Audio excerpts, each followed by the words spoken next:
Ooh.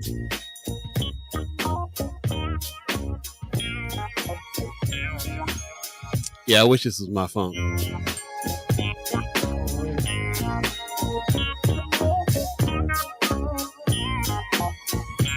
Just gonna spring that on me. Just found some more random funk on the internet. Ooh.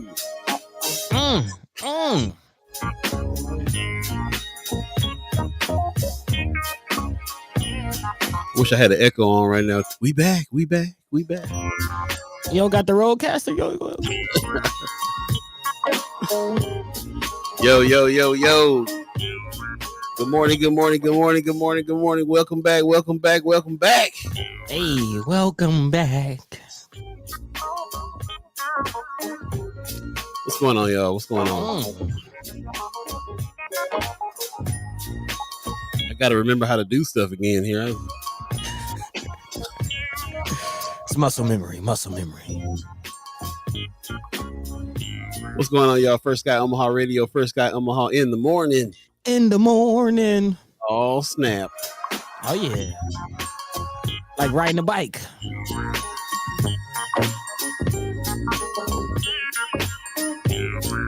How y'all feeling this Monday morning?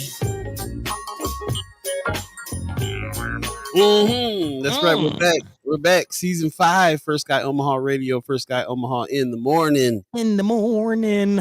And you putting the Luther Vandross on that in the morning. Man, I like that. Yeah, man. Yeah, man. It's a new year. It's a new year. It's a new year. It's a new year. How y'all doing? I'm seeing the chat chiming up already. That's what's up. Wanda Lewis gives us a good morning. How you doing? Good morning. Good morning to you. Hey. Leah Keister in the house says good morning in the morning. That's right. Yeah, yeah. Wanda says, welcome back, First Sky Omaha. Thank you very much. Thank you very much. Ty Williams says, good morning with some sunshine. Amy Huffler says, hey, fam, welcome back. Good morning. Michelle Moreno says, good morning. Good morning to everybody that is getting up early with us this morning on Monday, January 16th. Welcome to the new year, 2023. Man. How y'all feeling? How y'all feeling? Yeah, yeah. How you doing? How was your holiday season? Man, it was not bad, not bad. I mean, you know, worked a lot, did a lot of stuff. Oh yeah. Didn't go out of town, so I kind of stayed in town, just kind of grinding on things and getting it to you know, just got some goals for 2023. So just spent the time trying to get set up for them things and stay alive, stay on this side of the grass, like the old heads say. Oh yeah. This side of the dirt, this side of the bars. It's a good day. It's a good day. It's a good day. Got that right. Michelle Moreno says, I'm okay. What's going on with you, Michelle Moreno? How you feeling? Yeah. Keaton Zykel in the house says, hi, how you doing? Thanks for joining us this morning. Really appreciate that. Man. I see you guys are on YouTube and Facebook. We're going to stay on YouTube and Facebook. A couple of people asked me, were we going over to fan base yet? Nope, not yet. Fan base doesn't have the capacity to do the things that we do quite yet. And but we've been in conversation with them a little bit. This is a feature that they're talking about trying to get down on. So that's what's up. Really appreciate everybody that's jumping in there. What is this? Oh, okay. Somebody trying to as usual, have the opportunity to influence some things. So yeah. Definitely come over to fan base. This is a part of as Paul mentioned last season. A lot of as you might know, a lot of you might know already. We do themes every season, which we haven't quite figured out for this season yet. But each season is a culmination of the previous season's themes, and space is still the place, y'all. Space is definitely still the place, and the new place is fan base. I did not plan for that to rhyme, but it did. So yeah, it did. I like that. But yeah, man, rhyme to sleep. Oh yeah, it's natural. Do it naturally. Yeah. But yeah, man, founded by what, the third? Isaac Hayes the third, man. Yeah. I mean, there's a lot to it. First of all, it's a Black-owned company. First Sky Omaha, we're working on a project right now where we're going to do some looking at some Black-owned companies. Man, follow the money. Follow the money on that. And so, so this is one of those ones. I asked the question, man, we're so tired of Facebook, or we're tired of these social media sites messing around with us. Are there any Black-owned sites? And yes, there was. Fan base, and it's put together by Isaac Hayes the third. Sound just like his daddy too. It's funny. Man. Actually, we actually been talking about behind the scenes about putting together some things. Is that something that y'all would like to see, like a black-owned registry of products and businesses? Is that Yeah, something would you use? Do you think the people need? we already know the answer to that. I think everybody here Yeah, knows. yeah, It's because what I was looking at is that everybody is trying to put one together, and I'm like, how can we get everybody together with to put a big giant directory together? Because everybody has a version of it because it's so needed. man. So it's a trip. I just want to jump back in the chat real quick. Von Chapman gives us a good morning. Good morning to you, brother Chapman. Hope Hey, everything's cool out where you at. Vicky Young gives us a good morning with some sunshine. Hey, how you doing? Mark Manner says, good morning. Welcome back. It's 50 degrees out on this walk. okay, Okay. it's not I've bad. I've learned to appreciate 50 degrees, even though that's still a California winter. Hey, you gotta take your wins when you can, man. Ty Williams gives us some sunshine too. Says, good morning. I got YouTube set up. All Hey, right, thank you very much. Appreciate that. And here's Pops in the house. What's going on, Pops? Says, all right, season 5 is here. Good morning, First Sky crew and fam. I've missed you all terribly. Sorry, been trying to get onto YouTube, so very delayed. It's all right. it's all Appreciate right. you being here. You didn't miss anything yet. We just, Chilling, you know, just shoot. What do they call it? Shooting the. I don't know. breeze, shooting the breeze. That's Yeah, I what's guess called. so. Yeah, yeah. Flapping our gums. Flapping the. I almost said shooting the gums. I knew that wasn't right. So. No, no, that's not. No, that's not it. That's not it. Wanda Lewis says, "Follow the money part 2. I want to contribute with that." Okay, I definitely think that season 5 has still something to do with the money. I know that's what we're doing personally. Mm-hmm. What we're doing is trying to expand First Sky Omaha in a way that we can it can be self sustained and so on and so forth. So we're definitely working on that, and it's all about business in 2023 for us here. Yeah. So something with the money still, something about financial literacy. You Yeah, know, for all my business owners out there, I think the word that I've heard over the last week, couple weeks, because we're still learning over the break, even though we aren't doing the show, constantly learning. The word is scaling. So for scaling. all my business owners out there, Mhm. scaling. Make sure your business is scalable, and keep that at front of mind. So true, so true. Also, what I'm thinking about is something that we're going to be talking about here a lot because while over the break that LB24 dropped, Ooh, I'm looking at it uh, now. yeah, 350 mil, and it's talked about who got what and where it went, Who and there's a didn't? story to be told studying that thing. Me and Buddy spent a whole day pretty much Yeah, because there's so yeah, many stories that's come out of this. Who got the money? Is it usual suspects? Is it new folks? Shout out to Culture House for man. winning their bid, man, 3.8 million. They're gonna be doing some big things over at the Culture House. Shout out to Idol Vital who got another million. I'm hoping that she can franchise out, branch out, and have several places to go get the juice. Man, So there's a lot that we're gonna be talking about here. So Wanda might be right. It might have to be follow the money part 2. We still need to continue to look at that. I'm with that. Amy Huffless is right. Those efforts are being done, but not quite kept up kept up or caught on yet. Connect Black Omaha. Yeah, man. I'm Is seeing it that the all over name the of place. one? No, I think that's a good name for one. I think she's just saying that's just the action right there to Oh, connect okay, Black okay, Omaha. okay, okay. Yeah. Maybe it is a name. I don't know. She got all in caps. Yeah, that's Is what I was thinking. that Let a us thing? know. Is that a thing? See, I know Empowerment Network has a list. Like I said, I see lists all over the place all the time. And there's just not one. Of course, I guess there's not one list for any iteration of business. Any Yellow pages. so the black pages, perhaps. Well, Um, there was. I had a friend of mine who did put together a black pages for a while in Tallahassee. So kind of the organizations and businesses that were there. But yeah, I mean, like a national thing, or you know, so what we're looking for is a national thing, Blamazon. even international. I mean, we'd be ordering from Africa if we Word, could. You know word, what I'm saying? word, word. Amy Huffman says, "Yeah, that's the name of one. Connect Black Omaha." Now Okay, she says okay, that, I do remember that. Yeah. okay. Mark Manner in the chat says there needs to be something to get people not even knowing where Black-owned businesses are, but encourage people to support them because they keep closing. At least my favorites are. Yeah, that's kind of Word. welcome to blackness, Mark. That's kind of Yeah, man. everybody I know has had a business and in 2-3 years or less was gone. And that has a lot to do with what Buddy's talking about. Scalability has a lot to do with access to capital in order to scale. Yeah. There's a lot of things here that are not that. Yeah, but I like the idea, a directory of knowing, a directory slash advertising situation or something that would Yeah, make yeah. it so that get the word out what they are. So that's actually what First Sky Omaha, we're talking about making that a show at First Sky Omaha, is to like feature black business. So maybe there'll be a little 2 or 3 minute video piece on this business and why you ought to go check it out. We tested it out, it was dope, and we can slowly build a list of those up, starting with Omaha, ending up in Atlanta, all that type of thing. So Man, plenty of those here. I guess we Plenty. can go ahead and start our version of it too. Until we're all about the collaboration. So if we find other entities that are already doing this and are further along, then maybe we can add our resources to it and make it a big one. Yeah. But we'll see. We'll see. And that's actually kind of where my mind is with this. Like maybe like we'll have Follow the Money Part 2, and then like the subtitle will be Teamwork Makes the Dream Work. Because yeah, Mm. one thing, actually, I attended a panel yesterday, which we might show some footage of that. Yes. But yes, okay. But yeah, man, it was a very, very enlightening panel on real estate, business, NFT, blockchain technology.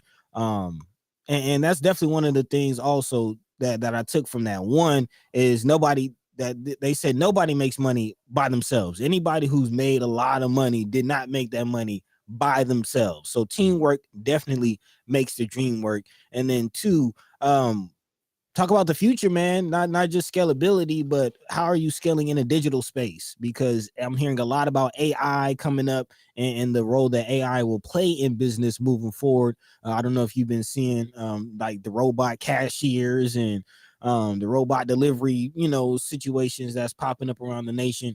That's real and it's not going anywhere. So how can we, incorporate that in our plans as well? I just heard a broadcast on NPR yesterday talking about AI writers. They Yeah, yeah. put a bunch of facts in a they threw a bunch of facts at it, and this AI basically wrote this article out as if it was like a write something right out of the newspaper, and it was making everybody real nervous. So a lot of these things are coming up, man. If AI can come up with doctoring up your photos, then that means that people who doctor photos job is done. If they can take photos, same thing. If they can take video, there's AI that can cut video. Pretty much media is getting ready to be taken over by AI. So where does that leave creators and content creators and people like that? What does that leave? Um, Mark Matter in the chat has a great idea. Something that I've been kind of thinking of too, because I was thinking of like the Visit Omaha, the big dots that they have in Omaha that Oh yeah. pinpoint a business. He says maybe a punch card for businesses like the Explore Nebraska card with incentives.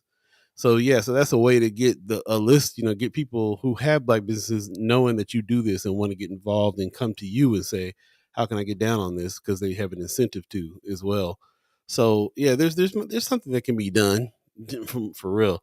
There's something that can be done, and I think we're going to continue to explore that. It's and us, as black, we want black owned businesses, but we also want businesses that employ black folks. We want businesses that serve the culture. We can. I used to call it the city takeover. I would hit a spot and I would first go check out where's the bodegas at, where's the sneaker shops at, where's the urban clothes shop at, where's the record store at, where's the this that there's you hit a city and you know what you're going to be looking for, what needs you're going to be trying to take care of, and you go and see if they cater to you for that.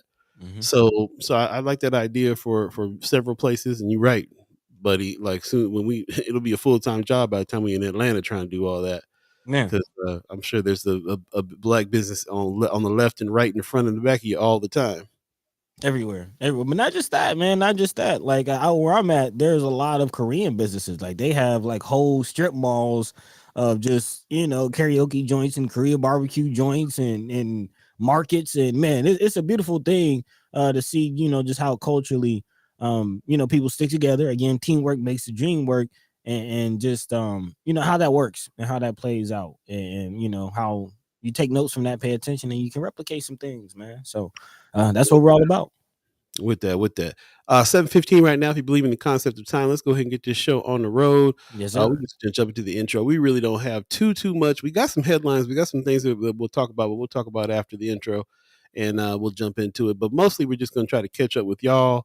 Let's talk about some of the things we did over the break. Tell us some of the things you did over the break, and we'll talk about some of the changes and things we're working on for 2023 during this show. And I know that everybody's chomping at the bit to start talking about these ARPA funds that just dropped. Man, I've been getting calls late night and DMs and all kinds of stuff over that mess. So everybody's really wanted to talk about it. We'll get to it in a minute. In the meantime, between time, first Sky Omaha in the morning. Season 5 going down right now. Paul B, Buddy the God, all of you, it's going down. Let's do it.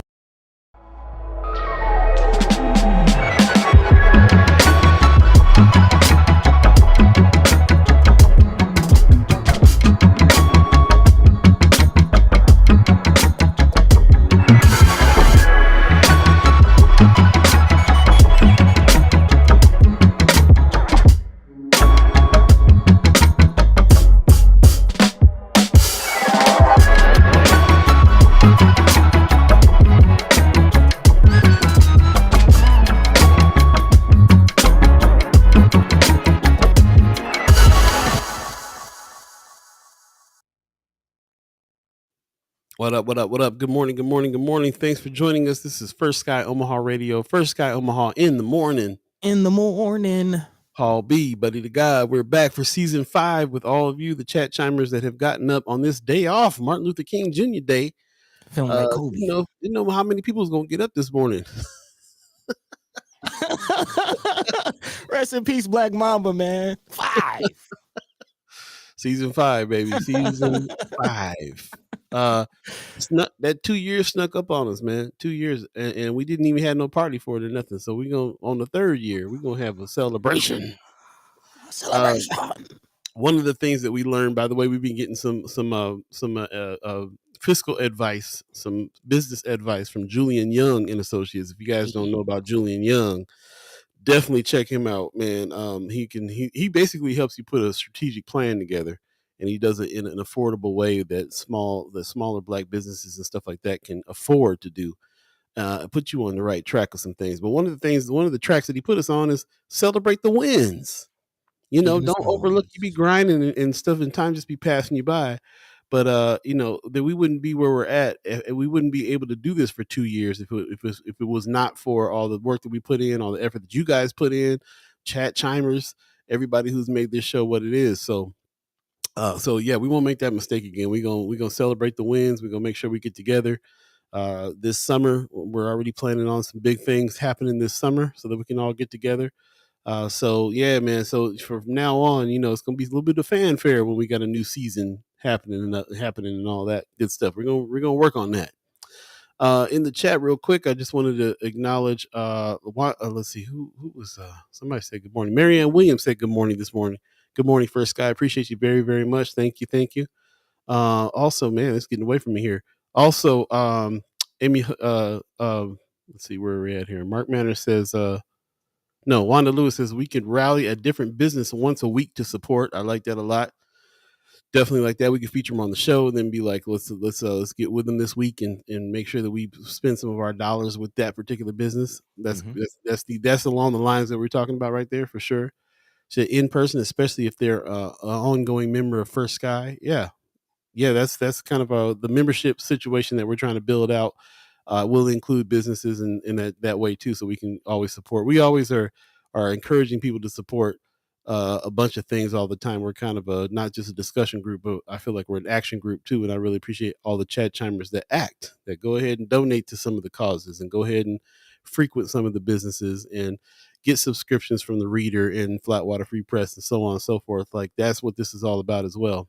Yeah, actually, I wouldn't even say as well. I feel like that's kind of the main thing that we want to happen, because if we're not moving I heard the wisdom is knowledge applied. So it's not us just here talking about it, sharing information, gaining knowledge from each other. If you don't apply it, then we are just shooting a breeze. We are just flapping our gums, which is not what we want to do. So definitely, let's move. Let's move. That's also what this season should be about. Not just talking, but applying, moving, and getting things done. And another suggestion that one of the chat chimers brought to our attention too was to hold others accountable, hold the leaders accountable, hold each other accountable, just hold accountable. Yeah. And that, so a combination of follow the money to holding accountable, moving. This is what the theme is going to be. We'll figure out some catchy phrase on all that. Teamwork makes the dream work. That's what it's all about. That's what I'm telling you. That's what's up. That's what's going on. We got Arrows 402 in the house. What's going on, Mayor Sanchez? He says, season 5, I'm here for it. Appreciate you very much. Coming on through 5. Wanda Lewis says, LB 1024 was no surprise to me. A few newbies, that's it. Yeah. It was that's part of the story for sure. Vicky Young says, celebrate the wins. Definitely gonna do that. Yeah, man. And Amy Huffle says, action items. Yes, for sure. When we have meetings, it's funny, even our meetings at First Sky Omaha, we call action meetings. So we'll be having a meeting instead of putting on the list that we're going to call someone. So we just jump on the phone, call them during the meeting and all that. And I'm implementing that over at the Missing Theater and everywhere I work. And it's just a better way of doing things. We knock stuff out just as soon as we say it. And hopefully we can do that with a lot of different things. So I don't know if you guys got a chance to take a look at that LB 1024 report. Thank you for the chat chimers that sent it to me as well. Like, really appreciate that. And like I said, we poured over it on pretty much a whole day, man. I kind of, after we got off the phone, I kind of kept looking and just pulling stories out. It's like pulling stories out of what's happening. It's super interesting to me too to see how many people applied, who applied, what projects are going on around town, because I realized how much we don't know what's happening in Omaha by looking at this report and realizing, oh, okay, so they got a big project going down on 16th Street. Didn't know that. Oh, they got a big project, didn't, you know what I'm saying? Like, so it was just interesting to see all in one place what everybody was trying to do. There's a lot of building that's going to happen, a lot of development, that kind of growth. They definitely want business. We gleaned from this report that this North Omaha plan is mixed in a big way. The stuff that got awarded, we're falling right in line with that North Omaha plan that we all have been kind of skeptical about. The Forever North. We've been going back and forth about what it is. We've been talking about it here and there, and we realized from reading this report that the people that were closely linked to that Forever North situation were people that won some of that loot. They had a clear cut criteria. We can't, we got 0, but we can't really front on that, because the way that we presented what we presented, it wasn't really in line with a lot of the things that they want to try to do with this money. I kind of felt like we offered this kind of higher thought of having we want to have a well-informed public in order for people to be able to have the knowledge, take the action, and so on and so forth. That's kind of I think they wanted more concrete ideas, concrete thoughts, like literal concrete, like building buildings and having literally, yes, literal concrete. Like they want to see more development on 24th Street. They want to see cleanup of 30th. They want to do a lot of things. They want to bring economic development, and I don't think they thought the black media that we were talking about needing and pushing out here is a necessary thing, or a thing that's scalable, or a thing that will bring a whole bunch of jobs to the area. We definitely presented that we wanted to expand, and we wanted to train new journalists and so on. It doesn't sound like a huge moneymaker if you got like that 16th Street project is pretty huge. It's going to bring housing and different businesses and so on and so forth. So yeah, there's a lot. Let us know if who in the chat went over that. Wanda Lewis says that she already looked at it. She says no surprise to her. A few newbies, that's it. So yeah, Amy Huffley says we got 0 too. Okay. So and Amy, remind everybody what your organization was, and maybe just give a little sentence on what you were trying to do with that, what you were looking for.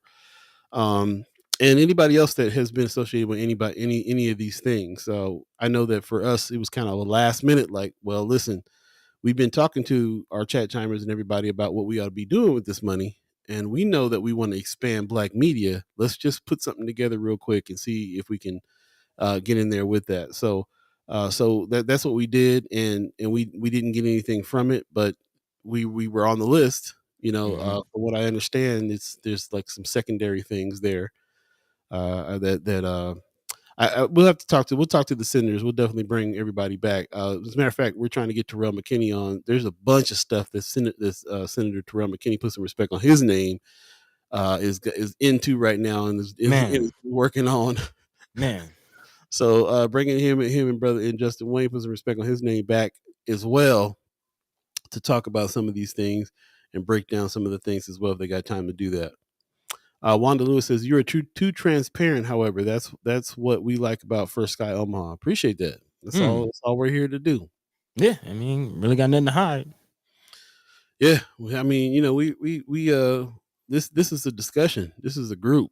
We have to put it all out there and not hide nothing because we need your input. That's what this is all about. This is what nobody else is. I don't think anybody else is really doing is getting the input of people. So that's why we're here. That's why you're here. And that's how it's got to go. So we want to expand that. We want more people to listen. We definitely want more people to benefit from this, and we want to be able to say, hey, let's all get on the same page about a thing, whatever that thing is. Frequent this Black business, or raise funds for this family that needs it, or go vote for this candidate, or whatever the deal is. This is action based. We want to be able to talk about it, agree on it. Go through the different disagreements about it, like work it out like a conversation. Get to a point, and then be able to take that and go do something with it. So that's the idea, and we can't do that without you, and we can't do that with only a few people as well. We need to expand it out, get more voices in, and really try to have a show of force wherever we're needed. The First Sky Omaha gang. That's what it is. So we got to get down. Let us know what's going on. Wanda Lou says more monetary support is needed. That most definitely. That's how part of growth. Let us know what you did over the break. Let us know what you thought about LB 1024. We definitely want to hear about that. This is definitely something we're going to be talking about. And there's a bunch of other stuff going on that we need to talk about too. Apparently, Pete Ricketts bought himself a seat in the Senate. Oh yeah, so cashed out. Cats just no shame, bro. Just yeah. That's how we did it. And we did it. And you knew we were going to do it, and we did it. Now what? Yeah. Lots of stuff happened. I can't wait to get Precious. Precious will be on Wednesday, and Precious McKesson put some respect on her name. I can't wait to hear what she has to say about all of that. Speaking of which, that's one of the things we did. We took the Women's Wednesday ladies out to dinner to have a meeting and a nice dinner downtown, and just kind of talk about what we're going to do for this year. They're fully committed to coming back on the shows. Michelle Troster is going to do some soapbox moments recorded, and bring back some things. They're also talking about doing a round table that will be featuring on the channel that we're talking about launching this year. So many good things happened there, and as you can imagine, we was out there cutting up. Yeah, Kimber and Precious and Michelle in the same restaurant, and we got food. So it was great. Wells Lavelle in the house. What's up, bro? He says surprisingly made the cut. That's right. I forgot about that. Trauma healing. Congratulations, man. Beautiful. Hey, I gotta tell you, bro. I tell everybody, when you guys came on the show, you blew my mind with the trauma healing stuff that you guys are doing, and it makes so much sense. And I'm so glad that the brothers are putting that together. I fully back what it is that you guys are doing, and I'm really glad that you guys were able to win some loot on expanding that. And again, whatever we can do to help you expand that piece, let us know, man. Let us be the mouthpiece for you on it or something. Let's figure it out. Because we're really, really behind that idea. Love it. Wanda Lewis says that's how they roll. No shame in their game, man. Nope. Did you read the articles on this, buddy? You gotta check. You gotta see I mean, let's just just you guys I see the gotta picture. find some Just stuff. no. Look at this. Look at the headline, and then look at this big smile. Pillen appoints former Governor Pete Ricketts to U.S. Senate. Just look at Pillin. That don't say, yeah, we did it. We did it. We got him. We got Okay, him. so for those you don't know, so Ricketts put a whole bunch of money behind getting Pillen in the next governor's seat. A Millions. whole bunch of money. Pillen wins, and then and by the way, so we did a whole set of stories on who lost this who stepped down from the Senate seat. Ben Sass. Ben Sass. We did a whole bunch of stories on Ben Sass stepping down from the Senate seat, to go work in North Carolina. We Florida. did a say again. University of Florida. Oh, excuse me, University of Florida, and we had to do an article on the fact that the University of Florida students were protesting inside and outside the school because they didn't want Sass in there so bad. And it made me be like, why is Sass leaving to go do this? I can't help but think they were this is all their plan. Okay, Sass, it's time for you to step down, take one for the team. We'll get you a good job out here in Florida. We're gonna get Ricketts in your seat, and then did that. So Ricketts paid a bunch of money on Ricky on Ellen Pillen's campaign, got Pillen the governorship, and one of the very first acts Pillen does is appoint Pete Ricketts to the Senate seat that Ben Sass was in. And they are just like, yeah, that's how we did it. Yeah. No shame. So anyway, yeah.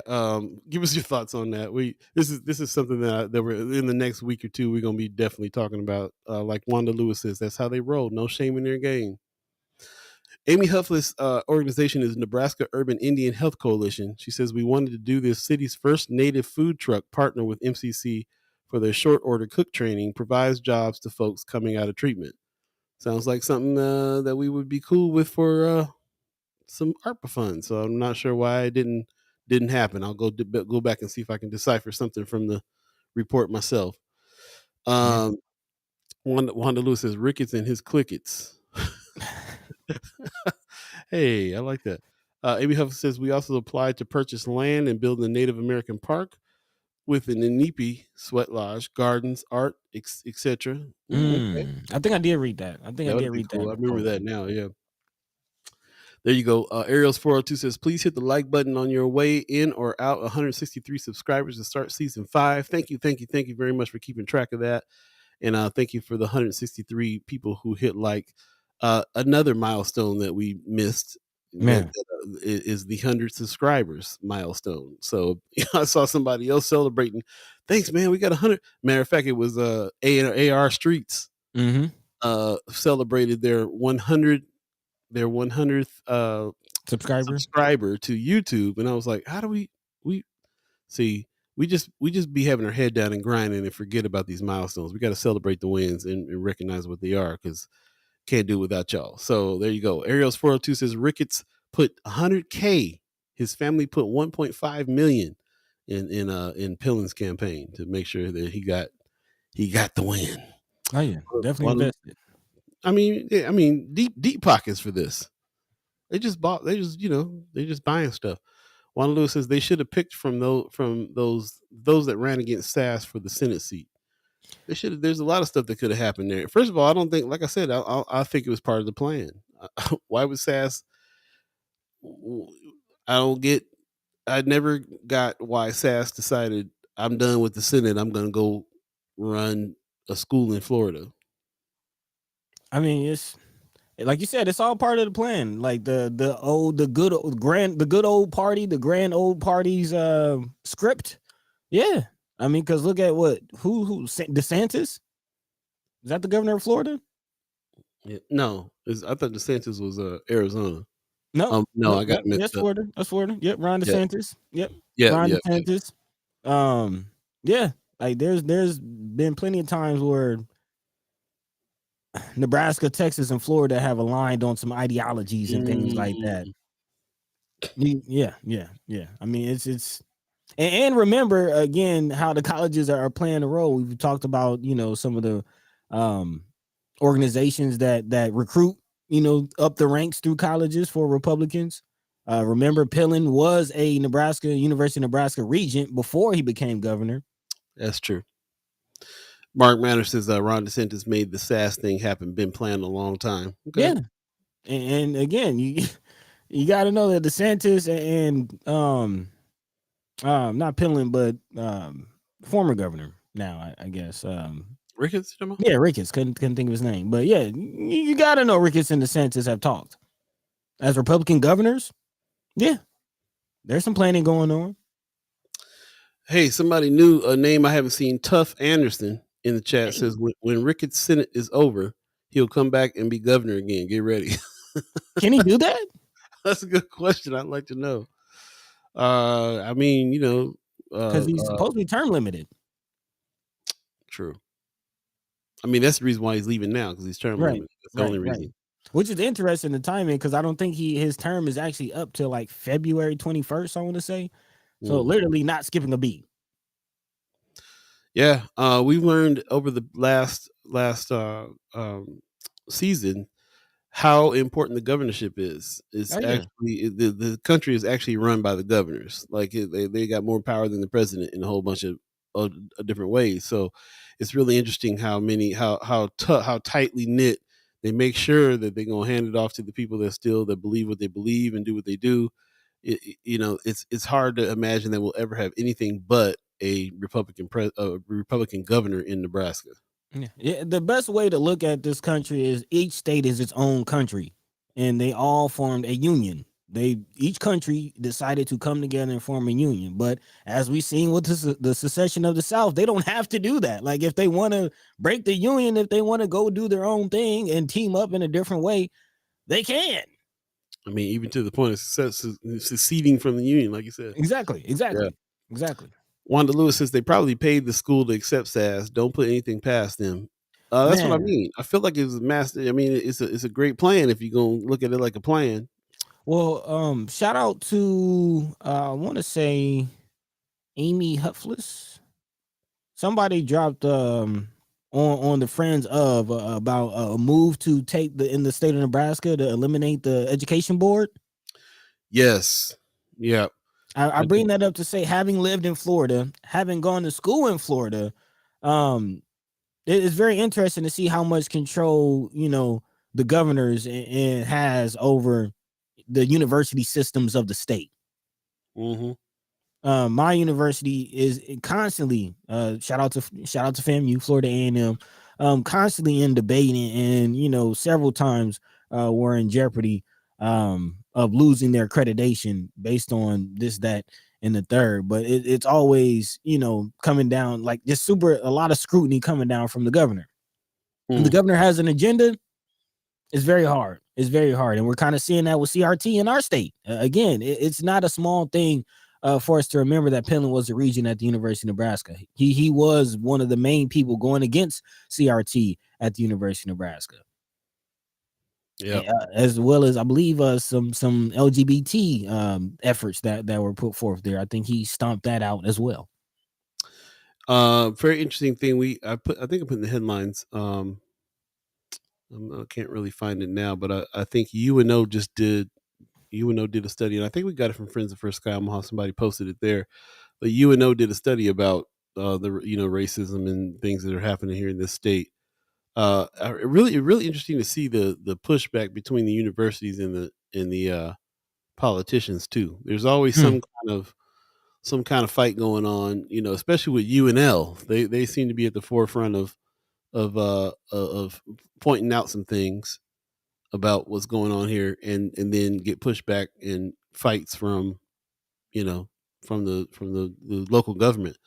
Tuff Anderson says once he leaves, his term is over, so he can come back after one term is over. Interesting.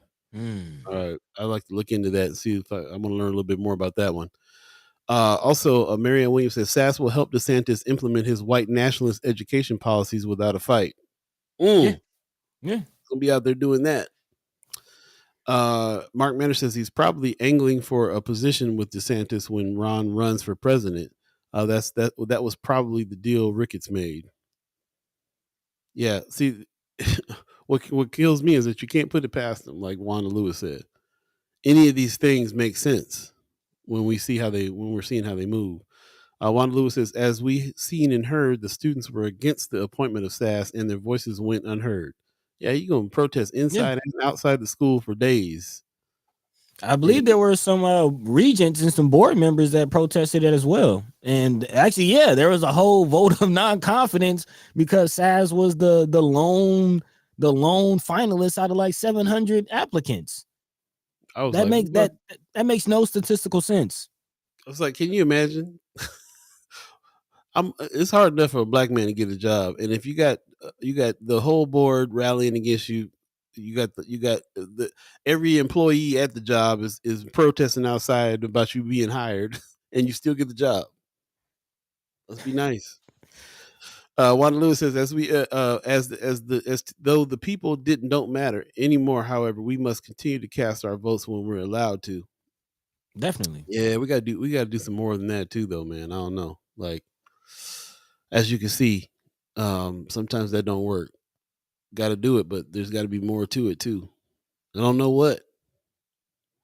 Don't know what. Anyway, so as you can see, lots to talk about. Again, I want to just remind people we're just kind of chilling today on this first day of season 5, First Sky Omaha Radio, First Sky Omaha in the morning. In the morning. Paul B, buddy to God, all of you missed you guys over the break. Let us know what you guys did on the break. I was itching to talk to you guys about some things. Most definitely answered some phone calls and some late night DMs and all that about some of the heavy stuff. It's like we ended the season and then all of a sudden all the decisions came out. We got to talk about the bills that dropped. We got to talk about what brother Terrell McKinney, put some respect on his name, has been fighting for. In all the changes, and then like we said, we come back, got a new governor, got a new, Pete Ricketts in the Senate, all kinds of things going on. Let us know what your thoughts are on them, and whatever else is going on in your world. Definitely want to hear about what happened, what you guys did over the break. That's kind of like the main thing. I just want to kind of just know what happened, know what was going on, and how you fared. We definitely have some big changes coming in the works this year. We'll talk a little bit about that. Yeah. About things that we're going to be doing in 2023. Coming back on this technology. We're on the old technology right now while we're still working on the new stuff. So we got some new stuff coming, and we'll definitely talk about some of that and what you guys can do to stay up on all those things. And just to make it clear again, no, we're not moving to fan base quite yet. Fan base is really, really new. We talked about fan base before. It's a black-owned social media platform started by Isaac Hayes III. It's picking up steam. There's only about 500,000 people on it. So me and my sister and Buddy and a couple other people are on it, and it's real slow. It's like compared to Facebook. It'll be 2 or 3 days before you see a new post because it's very, very new. But all the premise is there for what it needs to be. No algorithms. If we have 10,000 listeners, then we put something out, 10,000 listeners are going to hear it. That's not going to happen on Facebook or Instagram or Twitter or anywhere else. And it's because they have ads. So they want you to buy their ad. They want you to buy ad space so that they can make money.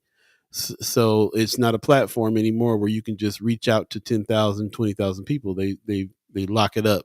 Yeah. We will stay around 200 or 300 or 400 people checking us out, and that's just what it is. If you're on Facebook and YouTube and stuff. So YouTube also, it's a situation where we can grow the YouTube channel out, but you got to pay in order for you to get to that point. And it doesn't make it easy to get paid back.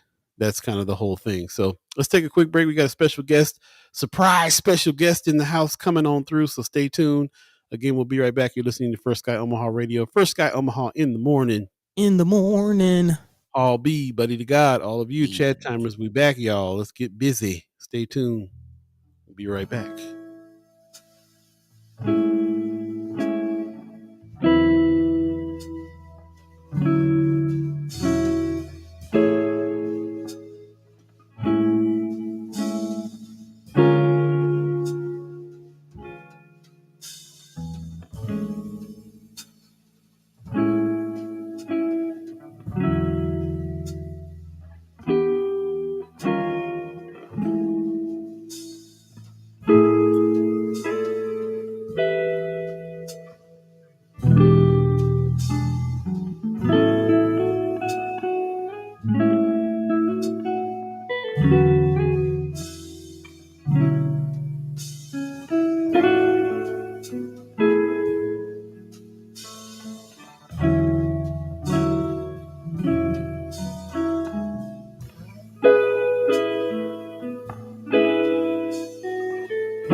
Welcome back, welcome back, welcome back, welcome back, welcome back. You're listening to First Sky Omaha Radio. First Sky Omaha in the morning. Yeah, we said it. We In said the it earlier. morning. We said it earlier. MLK Day today. And we really appreciate everybody who has gotten up on their day off to join us and all that Man, good stuff. So appreciate that. It is a day off. It is a holiday. finally. Stock market ain't even open. Nothing. It's going Banks. down. Banks closed. All that good stuff. So You name it. happy MLK Day. Thank you very much for joining us again. Let us know what you guys are doing for your MLK Day as Yeah, well. man. We'll go ahead and jump into well, first of all, there's a couple things I want to jump into on the chat real quick. Area 402 says, I put a TV up in the workout room. Okay, cool. So you can check out what's going on while you're getting your iron, your pumping iron on. I like that. Wanda Lewis says, same thing happens at city council appoint. Uh-oh, I lost her. Appointments will outnumber proponents. Doesn't seem to matter. Marianne Williams says McKinney and Wayne have dropped very important bills this session, and it's important that we all lend our voices in support. We'll definitely go through the bills and understand what they are, and encourage everybody to take that action of support on them for sure. Man. Judy Pinsler is here. She says late but here. Good morning to you, Judy Pinsler. Thanks for joining us. Wanda Lewis says sick and tired of these appointments. Everything should be put to a vote. I agree. Pop says on Facebook overnight I dropped from 5K followers to 3K, and from 100 and hundreds of comments on each post to 1 or 2. I was wondering what was happening, and Paul, you just explained it. Yeah, they like to funnel your stuff. They funnel you through for sure. Ariel's 42 says had my first Domino's game night on Saturday. Oh, okay, little bones. That's what's up, man. Tough Anderson says, need to be watching LB21 change city council from 7 to 9. You know, District 2 will be diluted. Yes, that's the one that somebody said we need to watch and see what's going on. And we need to ask some questions to brother Senator Justin Wayne, put some respect on his name. Because what does that mean? Changing from 7 to 9 members. We got to find out what's up there. And Ariel's 402 says that track reminded me of Flowetry. Say yes. Very nice. Okay. That was actually the Pat Higgins trio, which is Derek Higgins' brother. Derek was also on that track with his brother. So that's nice. Omaha's own. Yeah. Speaking of Omaha's own, we got a special guest in the house. We're going to bring him on in. Ladies and gentlemen, Chris Baby Boy Bowling in the house. Hey, what's up? Baby Boy from the Reader. How you doing, brother? How you doing this morning? I'm feeling pretty good. Got the Bengals jersey on. I don't know if you guys are aware, but there was a playoff game yesterday that we won. Hey, that's great. It is great. Yeah. It is great. I fell asleep watching that game. It was pretty good, but okay. Oh, come on. I did. It was intense near the end. I mean, it was kind of boring, like the first half, first 3 quarters, but no, I fell asleep. It was like 17-17. So, congrats to your Bengals. Congrats to your Bengals. But you just Thank you. I fell asleep to that game. It was pretty good. It is. Yeah, I don't know about that, but no, I was just tired. It was a good game. We're talking a 98-yard fumble return for a touchdown to seal the game. Okay, that's pretty huge. That's that's a postseason record right there. Anyway, that's exciting. It's exciting. Yes, it was. I will say that I have been because of hanging out with y'all. I have been a little bit more into following sports this year than I have been in the past. So that's you got little man in the junior NBA, man. That's not a small thing. Junior baller. My sis hooked that up, bro. Like he was out there. First of all, he's out there like 2 heads taller than everybody else already, and I'm just like, ooh, okay. Let me. Yeah, I'm gonna have to sneak him off during the week and give him a little special training, man. He's gonna be a monster on the court. So that's what's up. Nice. But anyway, how was your? I know that you didn't take no break. You just been working since we saw you last. So how things? Yeah, I'm trying to think when the last time I was on here. Yeah, it's been good. I mean, you had New Year's, and then I was back home for a little bit. I'm from Cincinnati, so I was in Cincinnati, and then I got back last week, and then I must have got the flu from like the world's largest truck stop or something. And I've never been there before, and not to disparage it if anyone has connections to it, but it's just a pretty interesting place. But anyway, so I was just like, I was sick all last week, so I'm just getting back into it, getting caught up on lots of stuff, and yeah, just plugging away. We got a lot of stuff going on at the Reader with the new year coming on that I'm psyched to talk about. Stories that we've published, I'm psyched to talk about. So Well, yeah. before we get to that, first of all, where are you? Are you in? Is this your apartment here that we're looking at? Oh yeah, no, this is my house. I switched the computer around, so maybe Oh, that's the new view. the view looks like you got like a Brooklyn flat, like you're you know what I'm saying, like you look Yeah, outside. yeah. Yeah, it It's is kind of giving.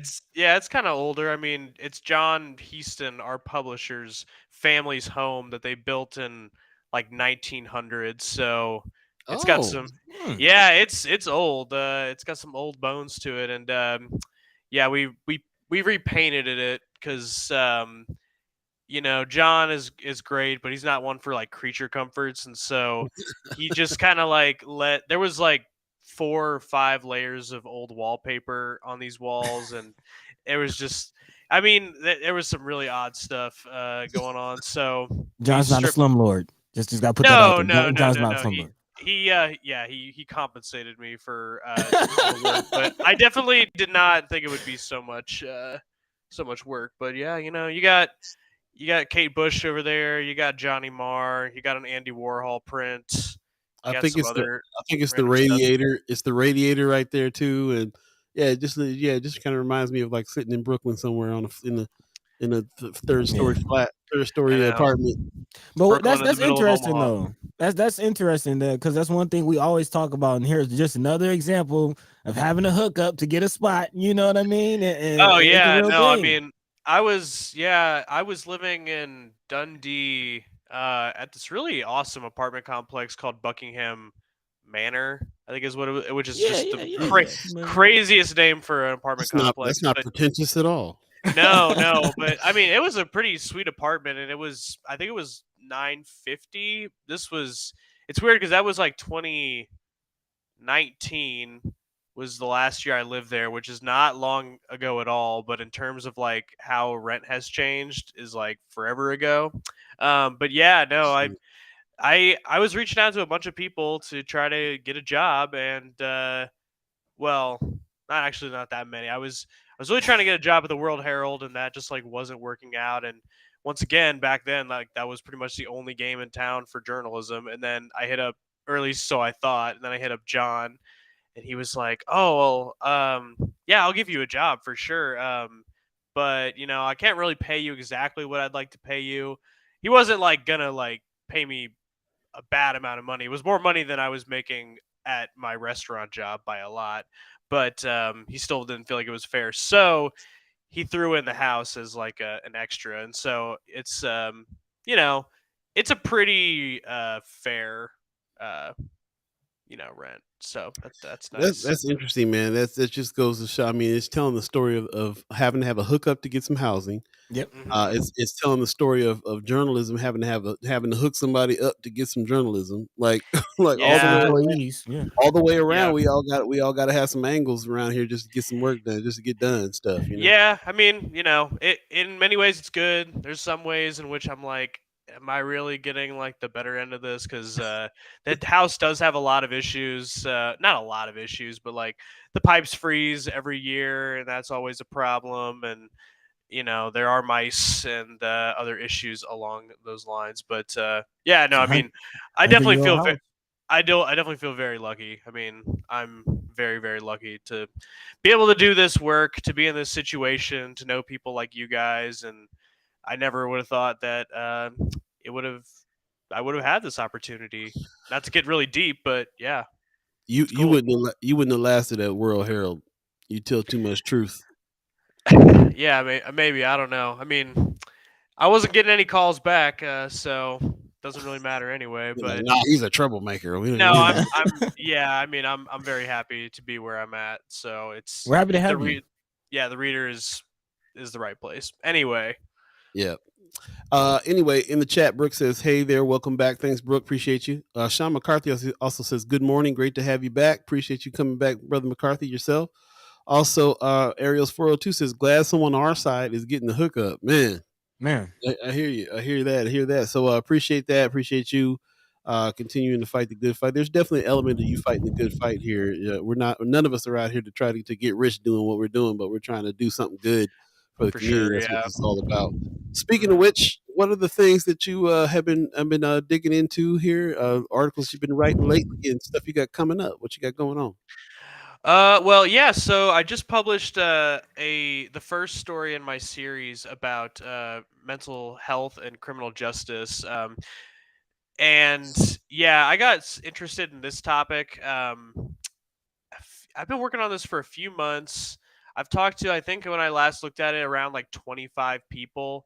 Um, Mm. and essentially, the short and long of it is that we in Nebraska and like locally in Douglas County underfund our mental health system to the point that many people with serious mental illnesses just de facto end up having to get treated in the criminal justice system. So Mm. whether that, I mean, usually that means the jails and the prisons, but it also means more work for police, more cases in court, more people sitting in jail because they can't afford bond, all these sorts of on charges that are not, I mean, they're criminal technically in nature, but they're like, trespassing or disturbing the peace or drunken disorderly conduct or, drugs, things like that. And so anyway, yeah, I mean, at any time, there's about 20% of the jail are people with serious mental illness.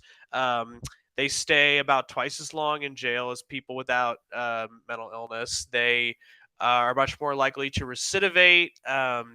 And I have to find the figure, but I think Mike Myers, the head of the Douglas County Jail, told me they spend about $6 million, or oh no, sorry, $2 million annually on the cost of housing, medical expenses, prescriptions.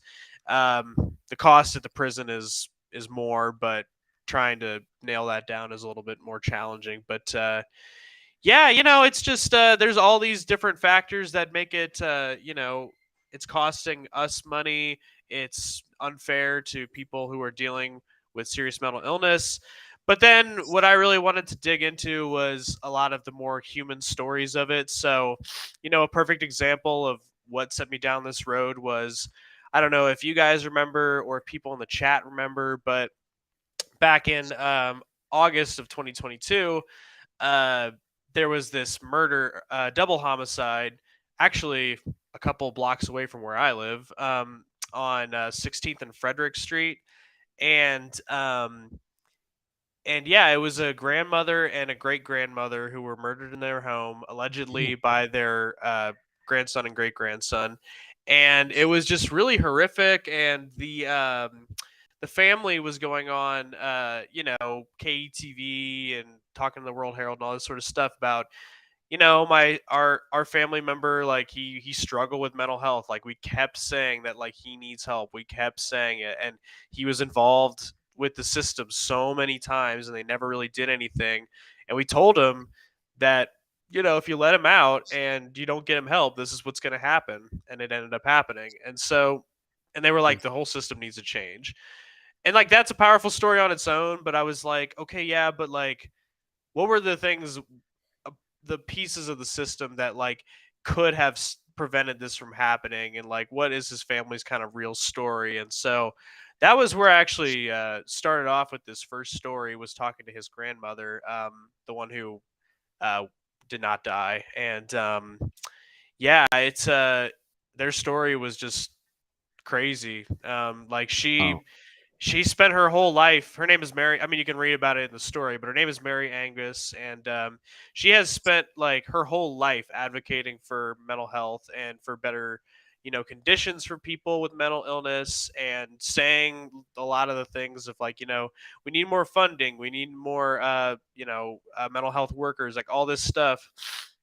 And she herself struggles with a serious mental illness, and so it's just this is her family member. So on all accounts, like there should be no one better to handle this situation than her, to prevent this from happening.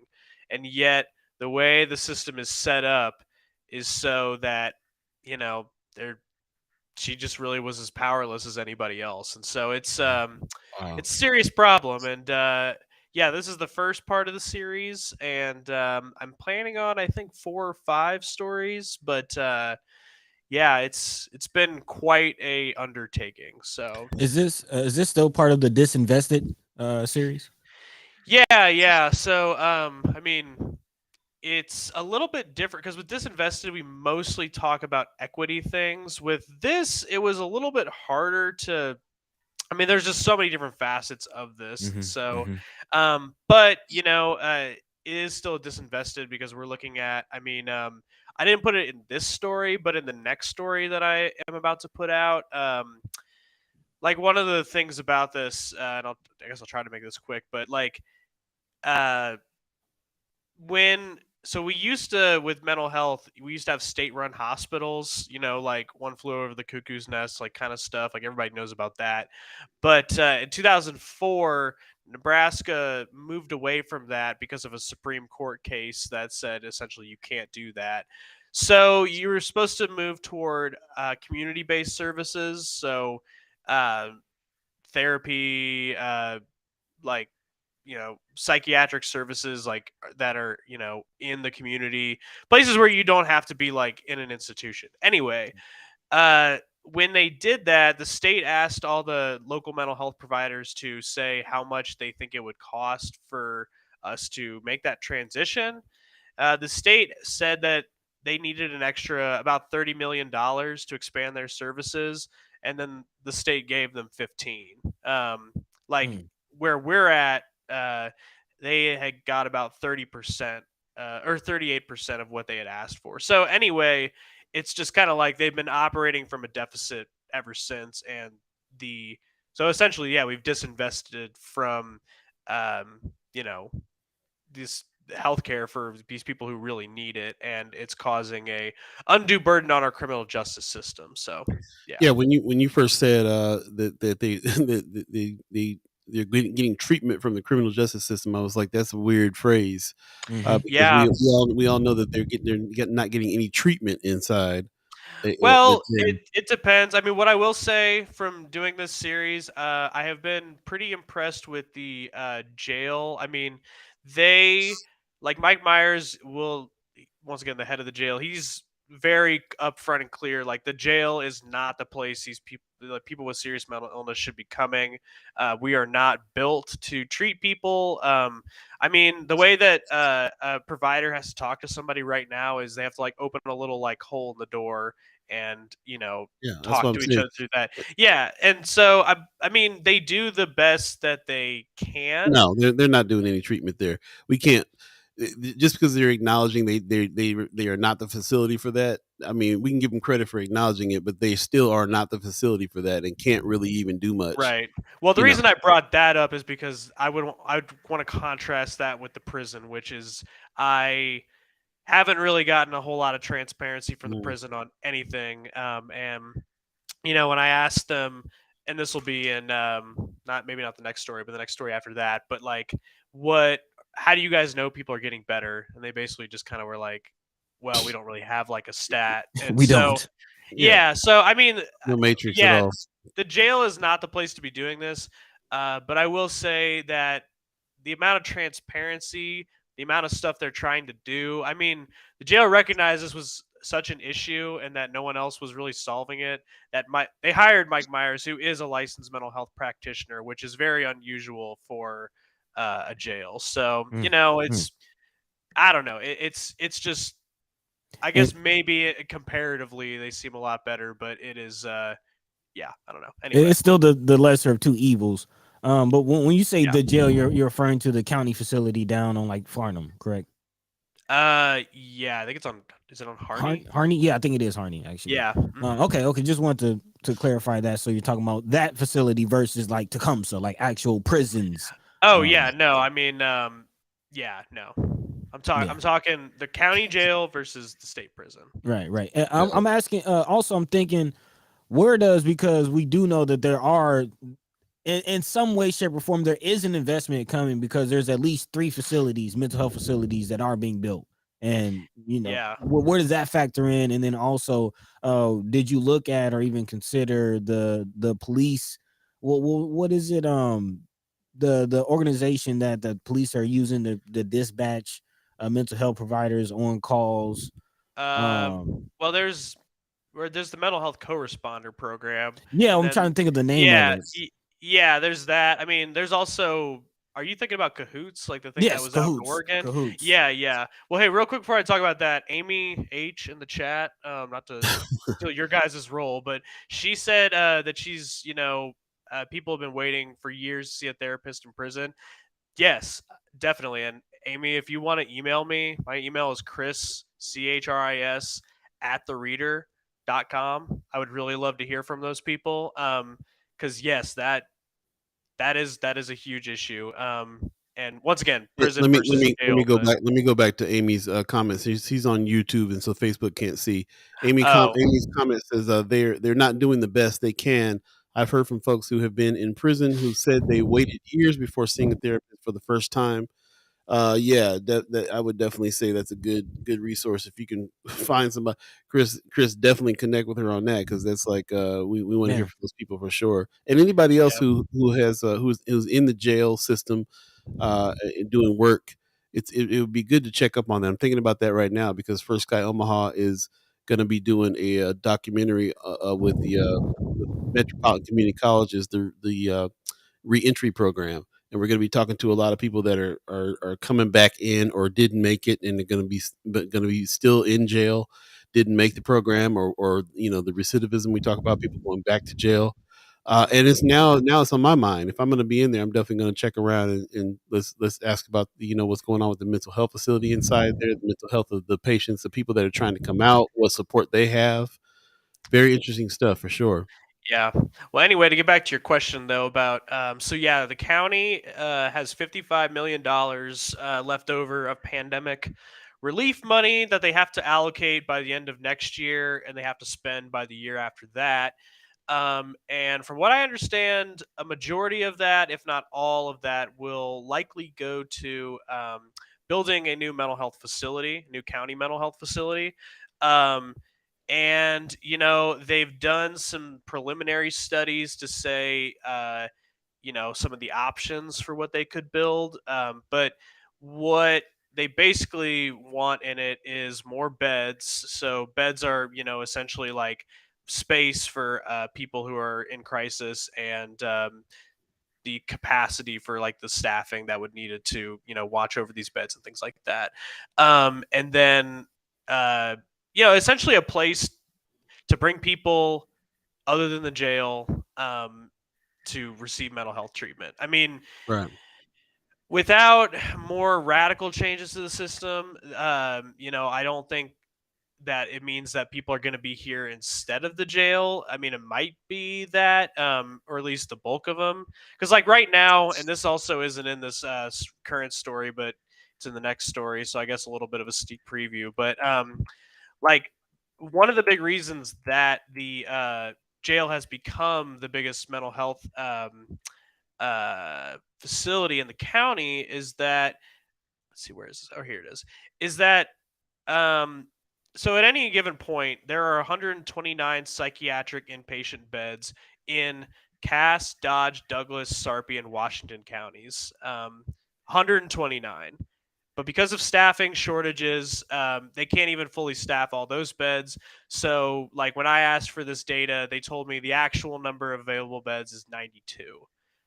So at any given moment, 20% of the jail is has a serious mental illness. That's like about 200 people. So the jail has more beds, or has more people with a serious mental illness in there than there are even available psychiatric beds in our 5 county area. So this new facility would add capacity, which would make it roughly equal to the amount of people who in the jail at any given time who have a serious mental illness. But it's just like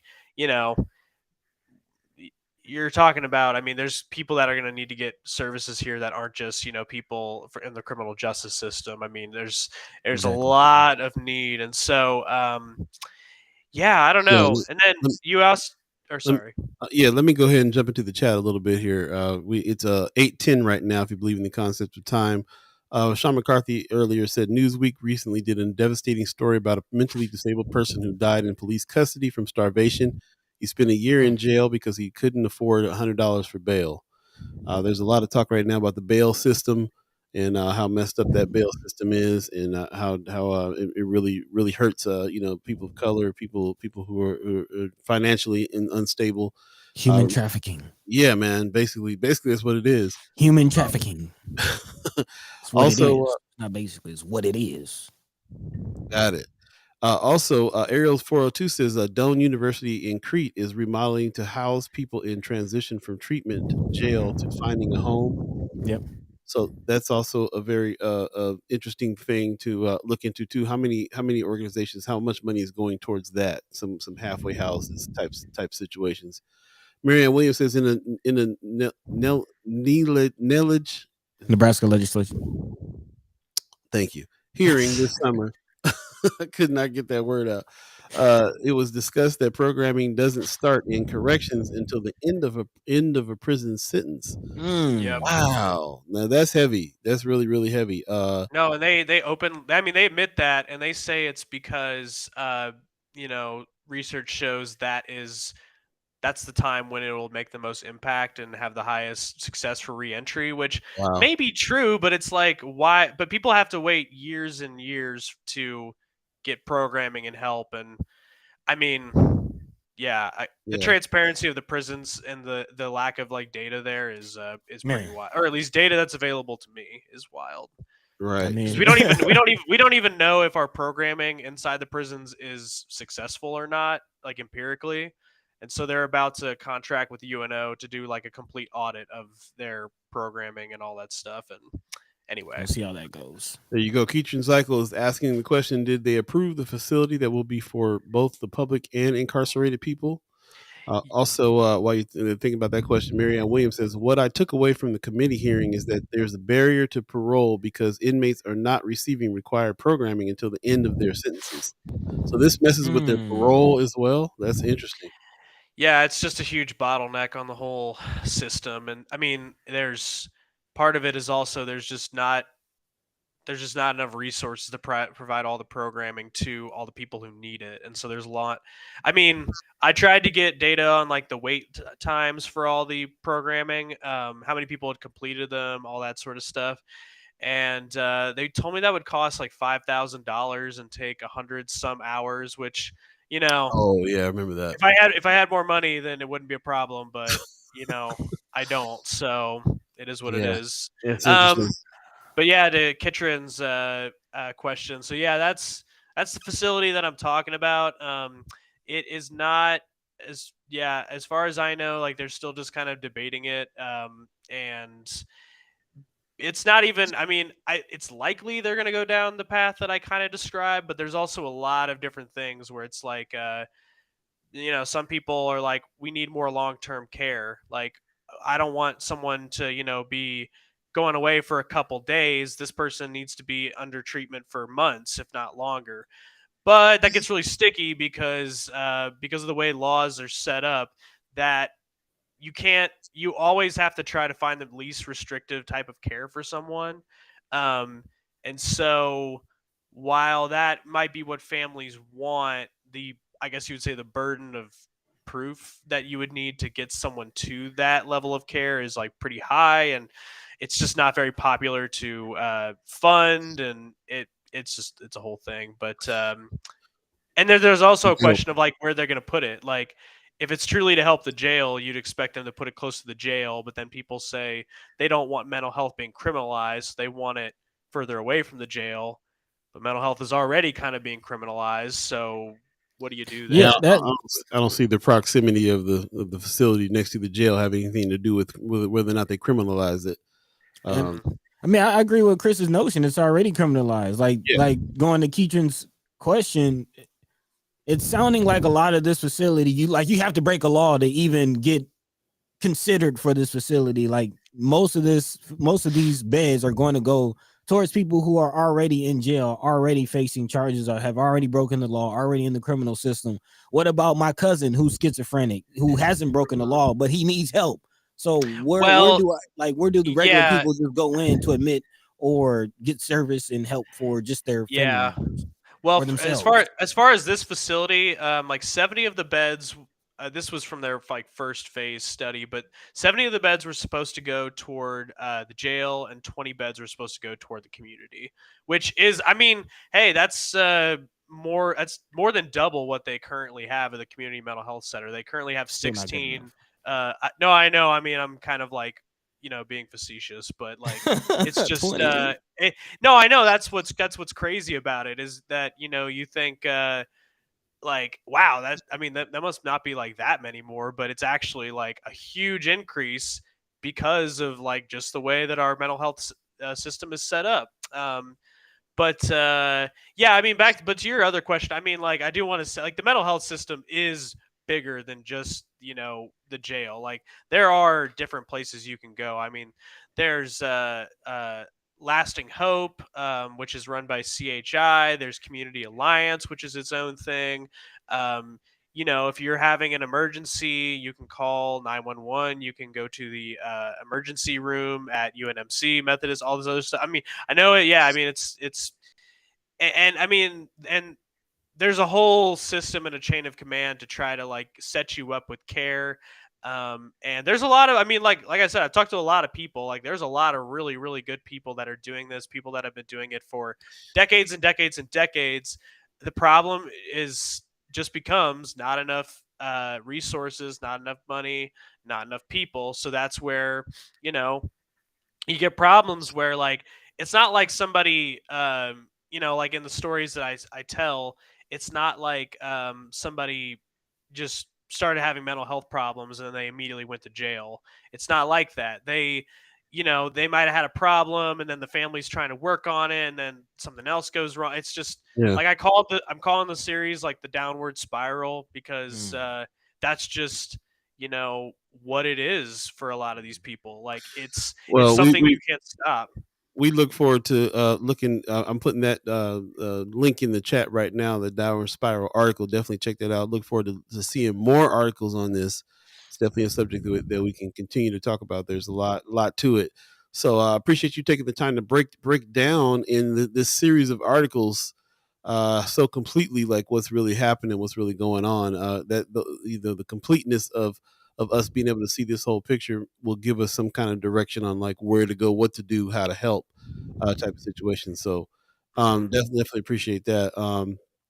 Also, once we next, I don't know if you were going to touch on these things in your future articles, but this barrier to parole that Marianne Williams is talking about, we can tie that into some of the stuff that Flatwater Free Press was writing about the parole system, and how that works and doesn't work all the way right. But in the meantime, between time, man, appreciate you coming on this morning and breaking down some of this stuff. Very interesting subject, and I look forward to reading this article and reading the future articles as well. So yeah, man, appreciate Thank you guys for having me. Absolutely, man. We have to start having you back every Monday again to do to talk about these things, or a new season begins. Brand new season. That's right. Do you guys have a slogan for this one yet? Not yet. Yeah, we're working on it. People have suggested Follow the Money Part 2 because there's a lot of 1024 stuff that we're going to be talking about this season and where the money's going and watching that.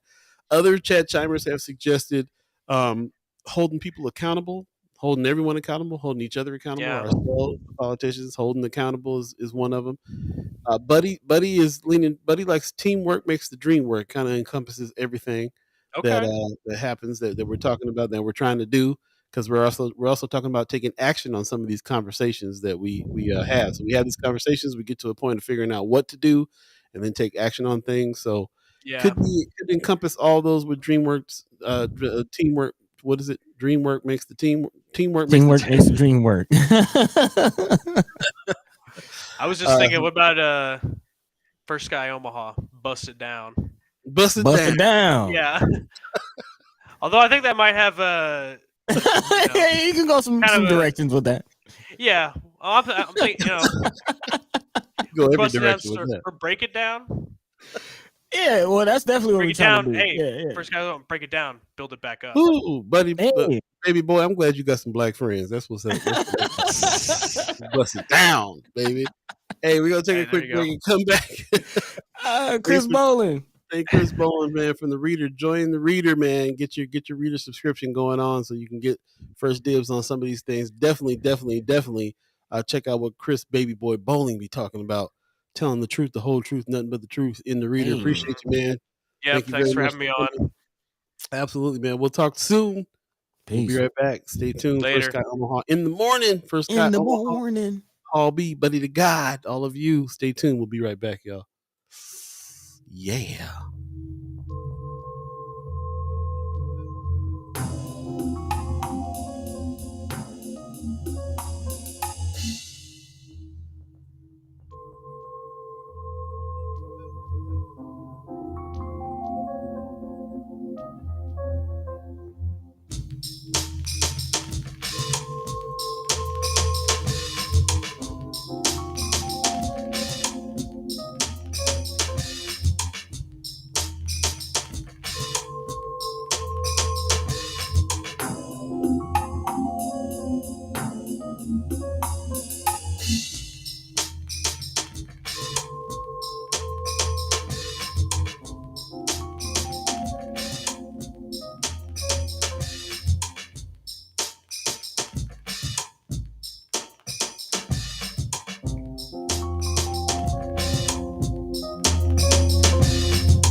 Welcome back. You're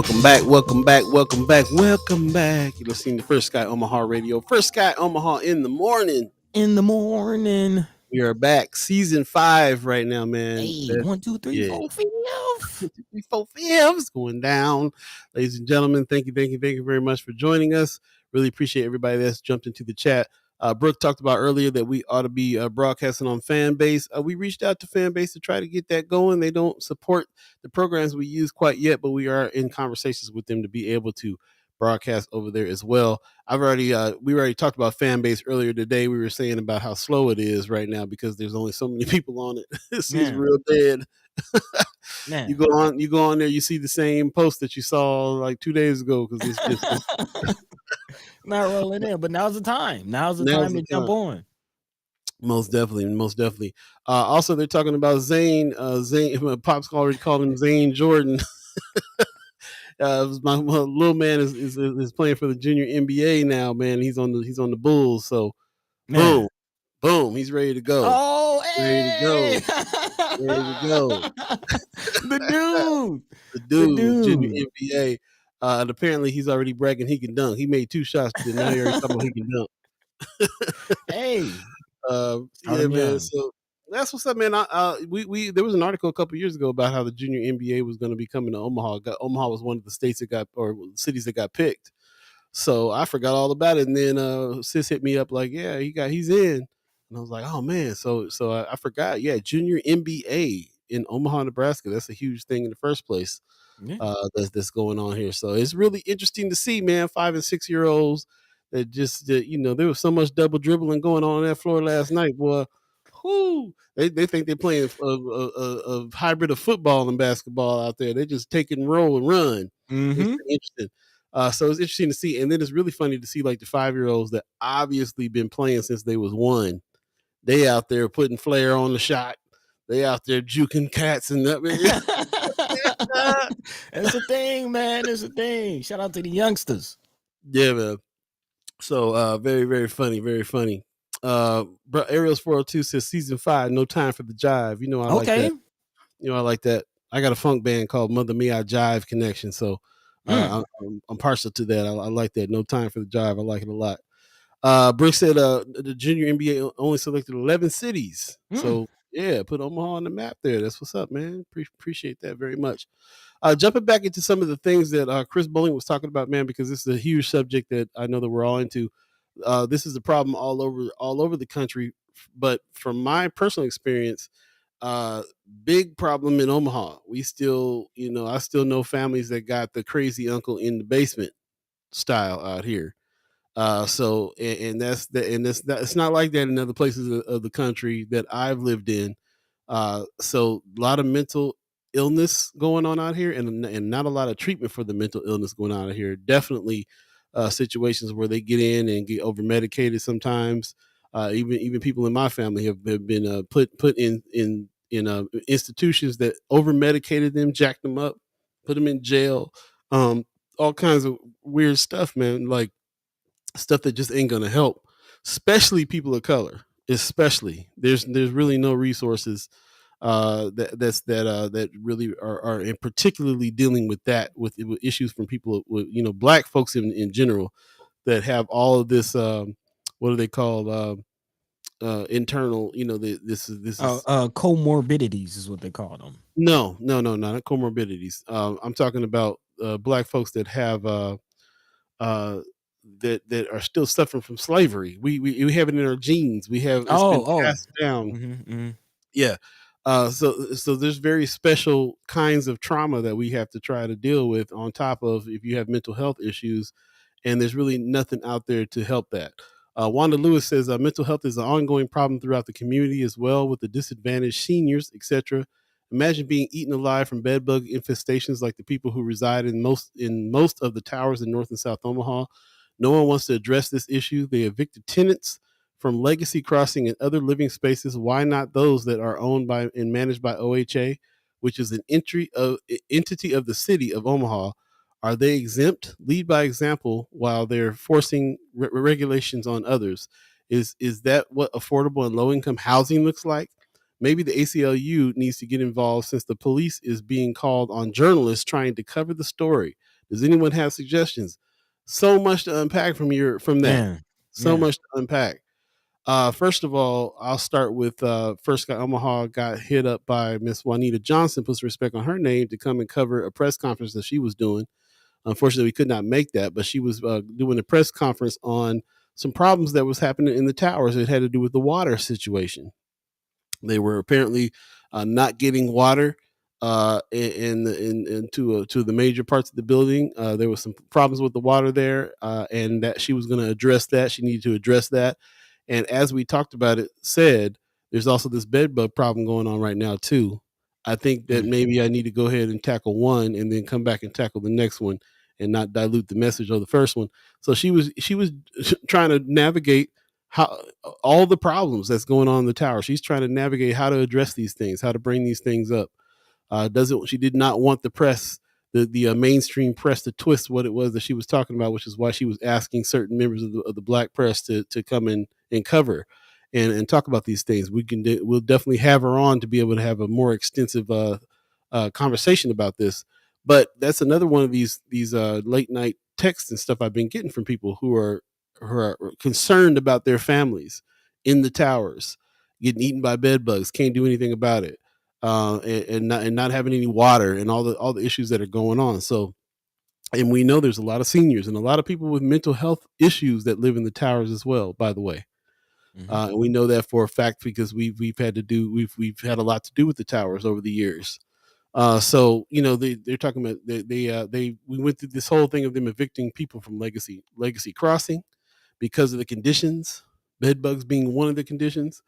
Why not the city of Omaha? How come OHA hasn't responded to some things? Who is speaking? They're ready to get the ACLU involved now. Wanda Lewis is like, let's see what's up. When I was in my situation, when I was looking for a house, looking for a place to live, I went to a couple of people that was like, your income doesn't really show that you're going to be able to do much. You might want to look at the towers. Which, first of all, I thought, if I go to a realtor saying, hey, I'm making this amount of money, rent is up really high on apartments. People told me that I'd probably be better off looking at maybe trying to buy something so that my mortgage would be lower monthly. Can you tell me what I qualify for? Can you and they would take a look kinda and say, well, you might want to look at the towers.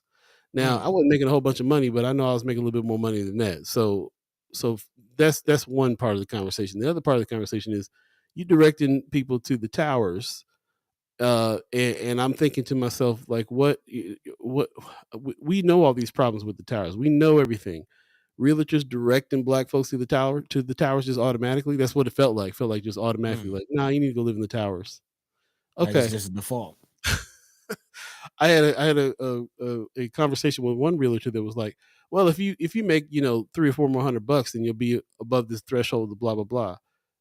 First one, only one ever said anything like that. Everybody else was like, you need to be looking at the towers. Go stay at the towers.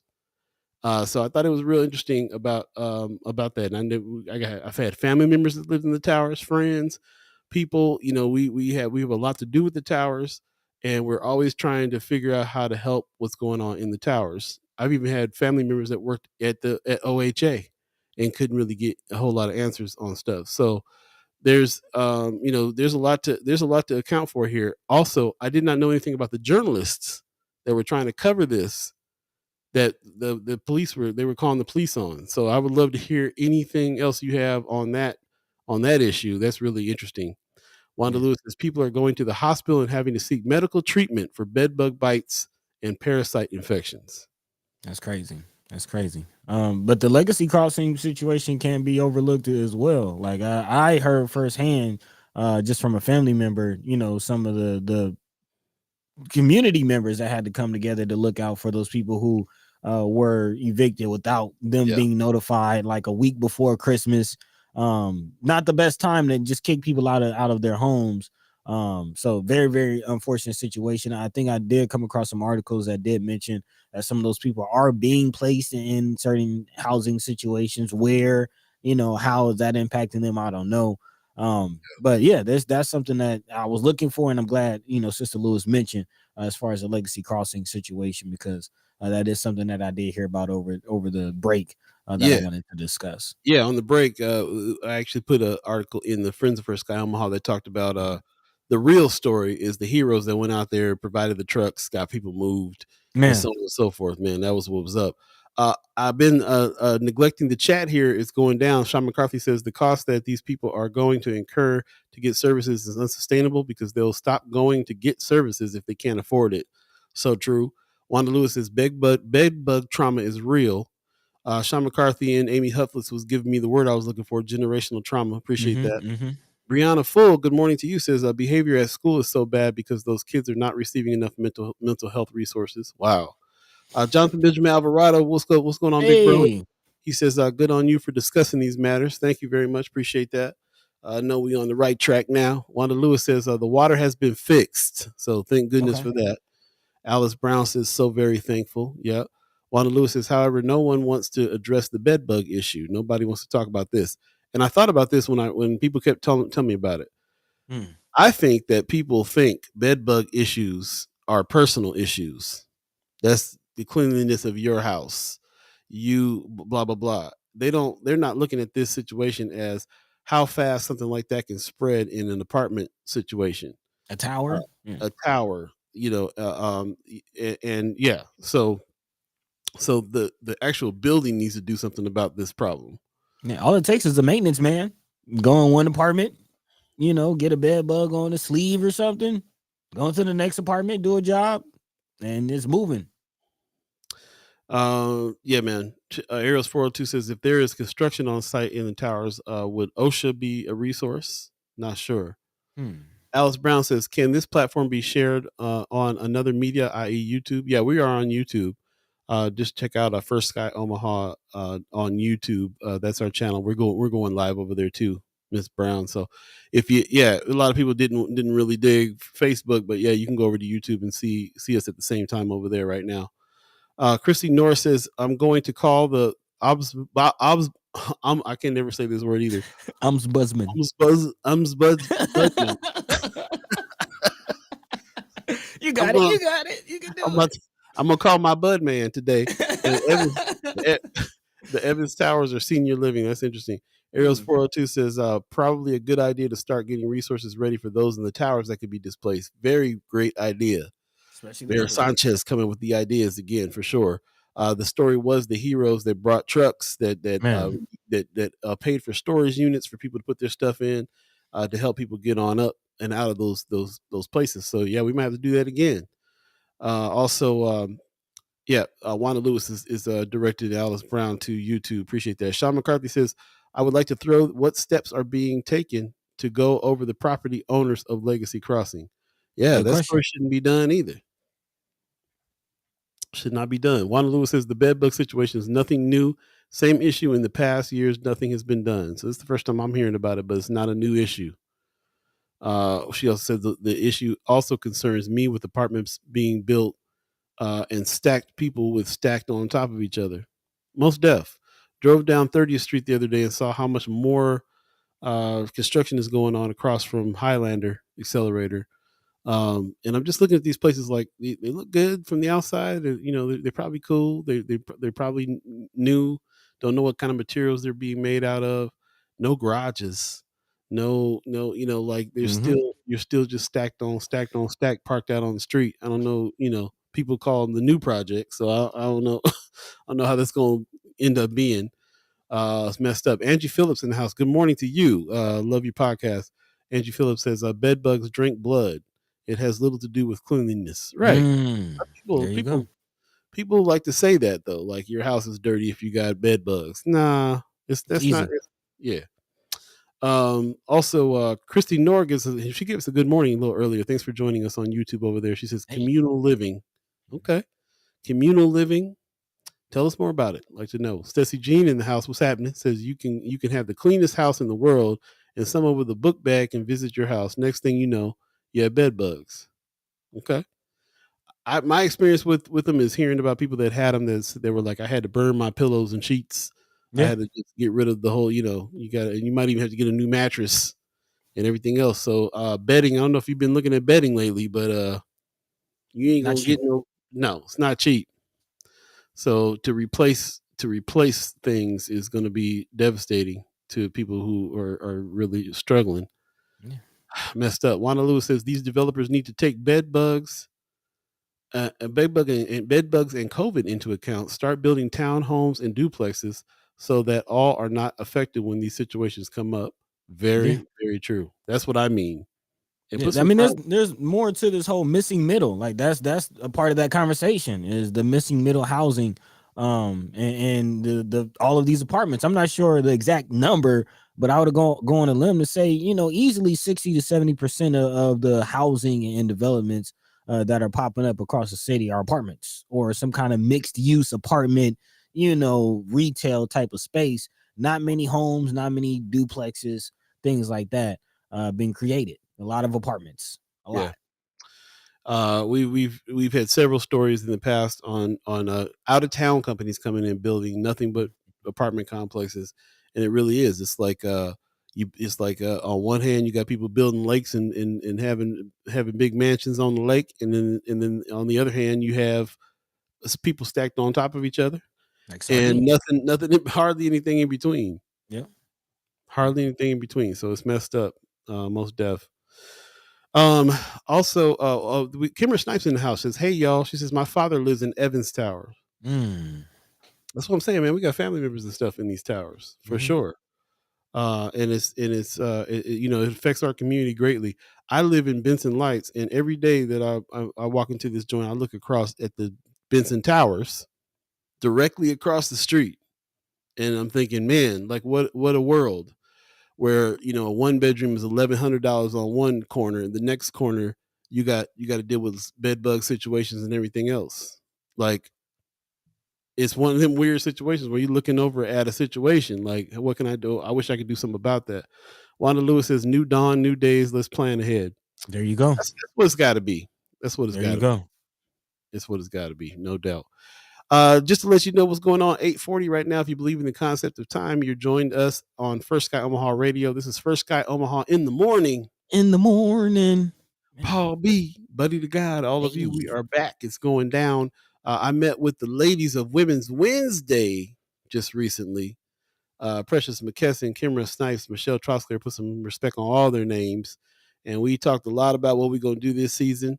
They want to come back and keep on rolling with us. So we'll continue to have Women's Wednesday rolling, and they're about to get even more deep on some things that we're talking about. We're talking about a little roundtable situation where we can get even deeper on some of the politics and things. But I felt like a very privileged individual sitting there with three powerful queens that way. And we was in there cutting up, having a good old time. Couldn't nobody mess with us sitting there chilling. So we had a good time, made some good food, had some good conversation, made some good plans, made some good partnerships. You talking about some ladies getting busy and doing some business. This is the crew right here. So we appreciate everything that they have done on what we wanted to take them out just to do a little appreciation thing and also to continue talk about what we're going to do next. So, and that's what we did. So really appreciate that. Christy Nor in the house says that's why the bed bugs and roaches are so bad and poor folks can't afford new furniture. You have to replace it all if you get bed bugs, right? Yep. Throw out the couch. Got to throw it all out. Keatron Cycle says, didn't the Omaha Charter Convention include a fair housing provision? It did. I do remember that. I can't remember how much. Like? Right. What does that look like? Marianne Williams says, don't judge, but I read Spare this weekend and Prince Harry's fancy. Oh, we judging already. No, I'm just playing. Prince Harry's fancy boarding school had life and had lice. Probably talking about lice and bed bugs. It's not a rich versus poor thing. Yes, but excuse me. I think it is the way that some people think of that, especially when it's easy to kind of dismiss people in a tower. They're like, well, they got roaches and lice over there, like as if that doesn't happen anywhere else. You're right. It's messed up. Yeah. So there you go. Appreciate everybody's comments on that. Let's take a quick break and just kind of come back and talk a little bit more about what we got going on for 2023. Is it 2023? Yeah. 23, man. Jordan year. I said 2013. That's how. No. What'd you say, Jordan year? I like that. Okay. There you go, man. We'll take a quick break and come right back again. Thanks for joining us on this Martin Luther King Day. I know it's a day off for y'all, so for y'all to get up early in the morning and come check us out anyway is a privilege. We really appreciate it. We missed y'all. This ain't work for us. This is a discussion. So we just got up in the morning and had a talk. So that's what you don't need to take a day off from having a discussion. So there you are. Pretty much. We'll be right back. Stay tuned. Once again, first Sky Omaha in the morning. In the morning. Yep.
Welcome back. You're listening to First Sky Omaha Radio. First Sky Omaha in the morning. In the morning. All be, buddy to God. All of you chat chimers, all of you ghost listeners, thanks for joining us. Lots happened over the break. We want to hear about what you did over the break. What was your world like? What was going on? We already are talking about a lot of the things that people did bring up over the break and that happened over the break. It's almost like we took a break and then everything broke loose. Man. Over this past month. All the things we've been anticipating all year long hit the fan. Hit the fan, man. So, but also, man, Buddy has been doing a bunch of things too. If you guys been wondering about Buddy and this Atlanta connection that we got going on, because we really are trying to bring Omaha to Atlanta, Atlanta to Omaha, make this connection, and really kind of open things up. Atlanta and Omaha are very similar cities with very similar not demographics, but very similar population numbers. Demographics are definitely different. So sometimes to me, it's like looking at, man, what if Omaha had a whole bunch of black people in it? Like, and that's what Atlanta is. So it's always interesting to hear and see. So right now, I'm gonna jump into a new segment at 8:46 right now in Omaha, Nebraska, called "What Has Buddy Been Doing?" Buddy, let us know what's been going on in Atlanta, my brother. Man, it's been a lot going on. It's been a lot going on. Personally, you know, I love hip hop, so I've been steeped deeply into the hip hop culture and hip hop industry down here. Actually, currently, I mentioned I am a part of a DJ coalition, Coalition DJs, which is actually the largest group of DJs, I believe, in the world, if not the nation, for sure. And we are having our 15th year anniversary right now. Actually, yesterday, as I mentioned earlier, there were a series of panels. One that I do want to share a clip from here in a second was a financial panel that was pretty heavy, man. There were a few people who are very successful, very active in the crypto space, NFT space. Talking about, you know, so we have some financial or some real estate agents, some digital real estate agents, people who are selling digital real estate in some of these or should I say on some of these crypto and NFT and metaverse platforms. So there's a lot of information about that. So I've been filming a lot of that stuff, a lot of those seminars. Man, I've been kind of busy. I'm trying to run down everything and just trying to make sense of it all. You've been also producing the We Outside show. Yes, actually. Yeah. I need one of those, by the way. I need one of those. Yeah. Go to hashtag We Outside, the We Outside show. Check them out on YouTube. We've been putting some links to it too. Talking to some heavy hitters, man. Who'd you have on there? You had Big Gip or somebody on there. Who'd you have on there? Man, we had Gip Goody. If you're familiar with the Goody Mob, you know, Soul Food, Cell Therapy. Know, those classic tracks. Definitely talk to Gip and about the work that he's doing in the CBD space. And you know, just kind of how we talked about the legalization of marijuana, CBD, and how you kind of got, you know, these shops popping up, and even in Nebraska, a lot of shops popping up. But we all know who owns them, and we, you know, kind of discuss the barriers to entry in some of those industries and some of the work that he's been doing. So definitely check that out. For those of you, I know we do have some people who have children in the music industry, some people who themselves are interested in the music industry. We did an episode with Rap Juggernaut, which was very informative, especially for those of you who are interested in getting into the music industry, you know, albeit either behind the scenes or as an artist. There's a lot of information in there. The business. A lot of conversations also talking about the future of the music industry itself, and you know, a lot of the violence, because we talk about a lot of the violence in the community. And let's be honest, people in the industry know, and people outside of the industry know, that this music is a big influence on how a lot of these young people are thinking, how a lot of these young people are looking at life, how a lot of these young people are moving. And there are conversations from the people who are making some of this music, you know, taking in consideration the role that they played in some of this. I mean, I just had a seminar, Miss Deb Etney, who was Waka Flocka's mom. She was the manager for Gucci Mane. I mean, kind of, you know, a big part of, like, she's responsible for trap music in a lot of ways. And she, you know, even acknowledged, like, we got to do better. So, you know, hearing a lot of those conversations from the ground level, being a part of a lot of those conversations is very interesting. That's what I've been a part of down here.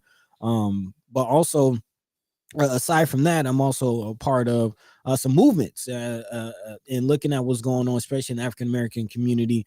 Of course, there's a lot of controversy around Kyrie and the whole Hebrew Israelite conversation, which I'm not going to get too much into. But as far as just African American movements, you know, the Nation of Islam, Moore Science Temple of America, Hebrew Israelites, Nations of Gods and Earth's 5%ers. These are all organizations that are pushing for us as African Americans to know about ourselves and really know our history, because as we know, it's not being taught in schools. I mean, if you're not a European man, then you're not learning anything about yourself in these schools. So hearing those conversations and kind of keeping up to date on what those things are happening.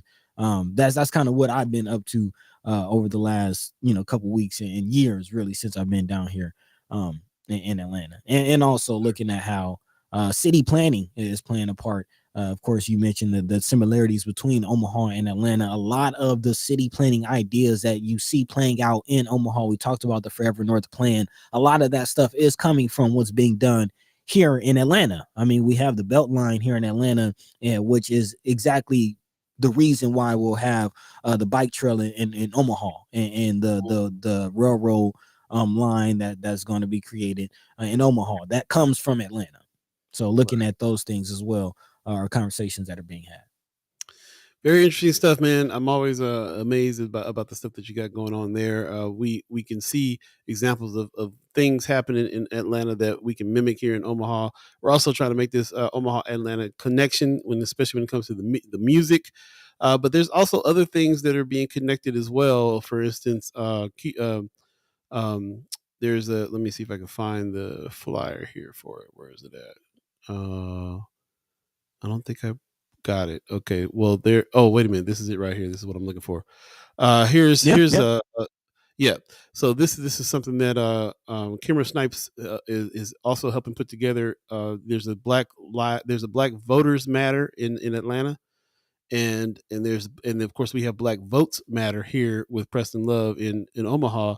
And these have been connected, and there's going to be a thing happening at the venue, 2120 at North 30th Street. Lunch provided. You can come check that out on Saturday, February 4th. So even lots of political connections being made, lots of grassroots organizations connections being made, and music connections and all kinds of things. We don't always have the numbers that we need in the Black community to do things here in Omaha, Nebraska. So we kind of got to reach out of town, and what better place to do it than a place like Atlanta? And this is some of the things that we're trying to do here. So definitely check this out. Did you talk to Cliff Albright? Was that you, or was that talking to Kimmer about? Yeah, Kimmer has definitely been in conversation with him, and she, as you can see in the chat, she's kind of been, as you mentioned, responsible for bringing him for that event. I personally have reached out. I have not been able to connect with him, but hey, buddy, something's going on. Something's going on with your sound and stuff there. Let me check. Hold on one sec. Let me see what's going on here. Can you hear me? Okay. How about you go out and come back in real quick? Because I think you're dragging on that. Anyway, I'll jump into the chat while he's doing that. Wanda Lewis says DJ Speedy is in Atlanta. Harvey Miller, Gangster Nerd. You giving me some names to go look up. Check. Yeah, much better. I'm sorry. What were you saying? Second. As far as Cliff Albright, again, he is Atlanta based. But he will be in Omaha. There's a connection, as Paul mentioned, between the Black Votes Matter, which is, I believe that's Preston Love, and then Black Voters Matter, which is Cliff Albright here in Atlanta. But there's definitely a connection being made with that. So yeah, I definitely reached out to him. I have not been able to get in contact with him, but I'm still pushing for that. We will definitely eventually meet up. Also, there's a Native Omaha chapter down here that I'm connecting with, that I'm in conversation with. So there's that connection, as well as shout out to the Documenters program in Omaha. We mentioned several times, as far as the civic engagement part of that, not just voting, but just keep making sure people are up to date with what's going on in their cities. Definitely, reaching out and connecting with the Documenters down here, and shout out to Canopy, which is the organization, the platform that has and manages the Documenters program down here. And if you're not familiar with the Documenters program, again, it is a national program, a national organization that pays citizens to sit in official meetings, government meetings, to document what's going on. Hence the name Documenters. And these are paid positions. These are people who are going out, getting paid to sit in these meetings and reporting back. And we use that information to then spread to you. So yeah, definitely in conversation and making that connection as well. So many levels, many areas of connection as far as the Omaha Atlanta relationship. And looks like the Chad Chimers got some, so that's what's up. Wanda Lewis is talking about that. She's saying your boy Cliff. I mean, I'm sorry, DJ Speedy in Atlanta worked with Waka Flocka. Also, daughter met Waka's mom, so she met Miss Deb. So there you go. Also, Kimber Snipes says your boy Cliff. She says she got his cell. She can stalk him for you. No need to stalk, but yeah, if you can help with the connection. Another connection that we're trying to make right now too is with the fan base platform. We've been talking about fan base. Basically, fan base is a black-owned social media company that is founded by this brother right here, who is Isaac Hayes the Third. Brother sounds just like his daddy too. You got to hear his voice. Cool setup, and we actually got hip to them by a podcast that we listen to called Earn Your Leisure. They're the ones who talked to him about this, and he broke down about how you can take this and use this and monetize yourself right away. He takes down all the barriers that the social media puts up. So he's in Atlanta-based operation too. We're going to try to get a hold of him. We've been talking to the company already about being able to have the technology for us to be able to broadcast live from there as well. And when that happens, we'll definitely do that. So that's what's up. Wanda Lewis says Katie Rain from Omaha did an interview with DJ Speedy. I remember that now. Okay, cool. Yeah. Okay. So lots of good connections, and of course we have Katie Rain, who has been working with DJ Votto, who was a powerhouse here, a video powerhouse here in Omaha, Nebraska, that relocated to Atlanta as well. It's another really good connection. We've had him on the show before. He's got a Cameroon, Atlanta, Omaha triangulation situation going on, where that's the areas that he works in, the area that he has crews to do things, and he's doing big things, and we'll be working with him as well. So lots going on here when it comes to that connection. We'll be definitely talking about more of that. Just to jump into a few things that are happening here. I don't know if you heard about the family that had suffered through a horrific accident at the house, a fire. Two members of the family are still in the burn ward, and the young girl Jaya Moore Clark passed away. Whew, man, that every time I talk to this is Just B's family. Just B, I talk to him, and I've just been tearing up every time I think about what happened to them. They're doing a fundraiser here at the Benson Theater that's coming up on the 21st. They're going to have a lot of people performing. Actually, Just B, Anjali, and Timeless, Kira Mashah, Justin Payne, and of course Just B, and he's going to perform as well. But it's a fundraiser. It's going to cost $15. All the money goes to the family. They're still trying to support and trying to help the people that did get injured, because burn ward money is big money, man, and they need some help for that. So this is a benefit for Michael Pratt, Rochelle Kirkland, and J.M. Moore, and it's a sad situation, but I'm hoping that we can make some good come out of it. Do a celebration of life at the Benson Theater for them on the 21st. Definitely come out to that, and you can also get a hold of Just B. He can tell you where you can donate if you don't happen to come. You can still kind of help the family out there. So we really appreciate it if you did that. We also already talked about that Black Political Summit. Just mark that on your calendar. It's going down February 4th. We'll come back to that as well. There's a 2023 events calendar that has been floating around the Friends of First Sky Omaha page with a lot of stuff going on. We'll definitely be talking about this as we go through. I can see the African Fashion Week on there that we want to talk about. Sunday, Spring Vibe Sunday brunch that's happening. Afro Excellence Gala 2023. So lots going on this, and we'll come back to that as well, just to give people an idea, some haps. And of course, today, this is Monday, January 16th at 12 p.m. Highlander Dining Room at Big Mama's. Big Mama's is doing a Martin Luther King Jr. luncheon. If you guys feel like coming out for lunch today, go check out Big Mama's. You know where that's at, the Highlander Accelerator. And you can go up there and have lunch with the folks. Senator Justin Wayne will be there as a guest speaker, and he'll discuss criminal justice reform, the LB 1024 bill, which we are talking about right now, that $335 million. And we'll be able to ask some questions of him when we go as well. So go check out the Martin Luther King Jr. luncheon at Big Mama's up at the Highlander Accelerator today at noon. And it's 9:00 right now, man. That's about all I'm going to talk about. Don't want to forget about the best bean pies on earth, your brother's bakery. Hit up brother Muhammad. There's his number right there, 402-577-0638. Man, you got to get down on it. Navy bean supreme pies. That's what's up. And he tells you what's in it. Treat yourself. Appreciate you joining us again today. We are back for season 5. That's what this is. Thank you so much for everybody who's done that. Ariel's 402 says, may 2023 bring many blessings to the First Sky family. Appreciate you, my brother. Appreciate you very, very much. Kimmer says, do y'all remember Marlon Pratt from South who hopped in the early 90s? That's his mom and uncle. Wow. She's saying hooped. Yeah. Hooped. That's what she say, hooped. Yeah.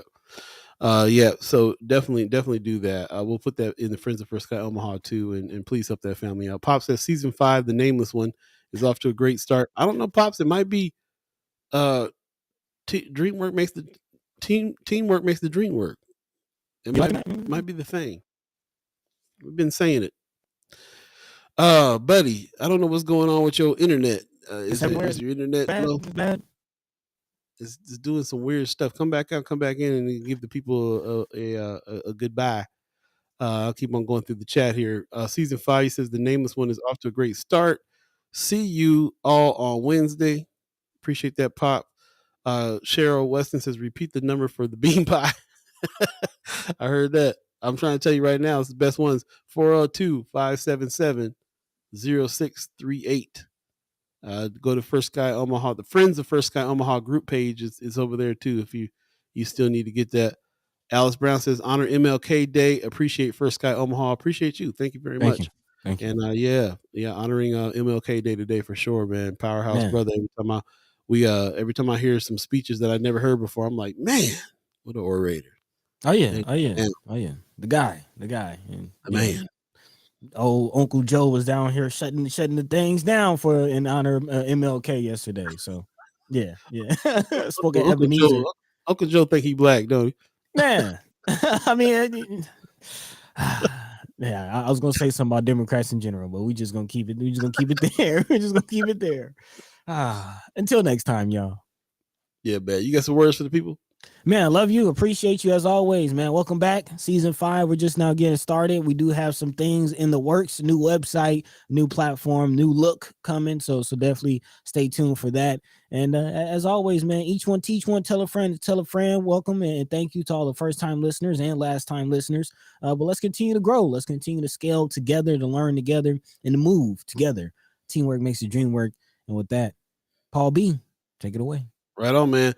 Thanks for everybody who's joined the chat. We want to give a shout out to the Omaha tribe elders for allowing us to be on this land and speak while we're here. We want to give thanks to our elders for allowing us to speak before them. We want to give thanks to the chat chimers for allowing us to speak with you. And shout out to the ghost listeners for always supporting, and all of you that also are reoccurring members of the channel as well. Really appreciate all the support, even all through the breaks you guys support, and really, really, really appreciate that. We are trying to grow the channel so that we can make this thing self-sustainable. So please continue. If you have not become a reoccurring member of the channel yet, please consider doing so. Go to firstskyOmaha.com, hit the donate button, and be witness and privy to all the things that we got coming in 2023. So many good changes and all that, but we couldn't do it without you. So we really, really thank you for that and appreciate it. Tell a friend. We'll be back on Wednesday with Precious McKesson, Kimra Snipes, Women's Wednesday. Put some respect on their names going down. And again, we really appreciate that. And we're back, season 5, y'all. So thanks for joining us. We'll see you soon. Peace. By the way, Vanguard. This is protected by the red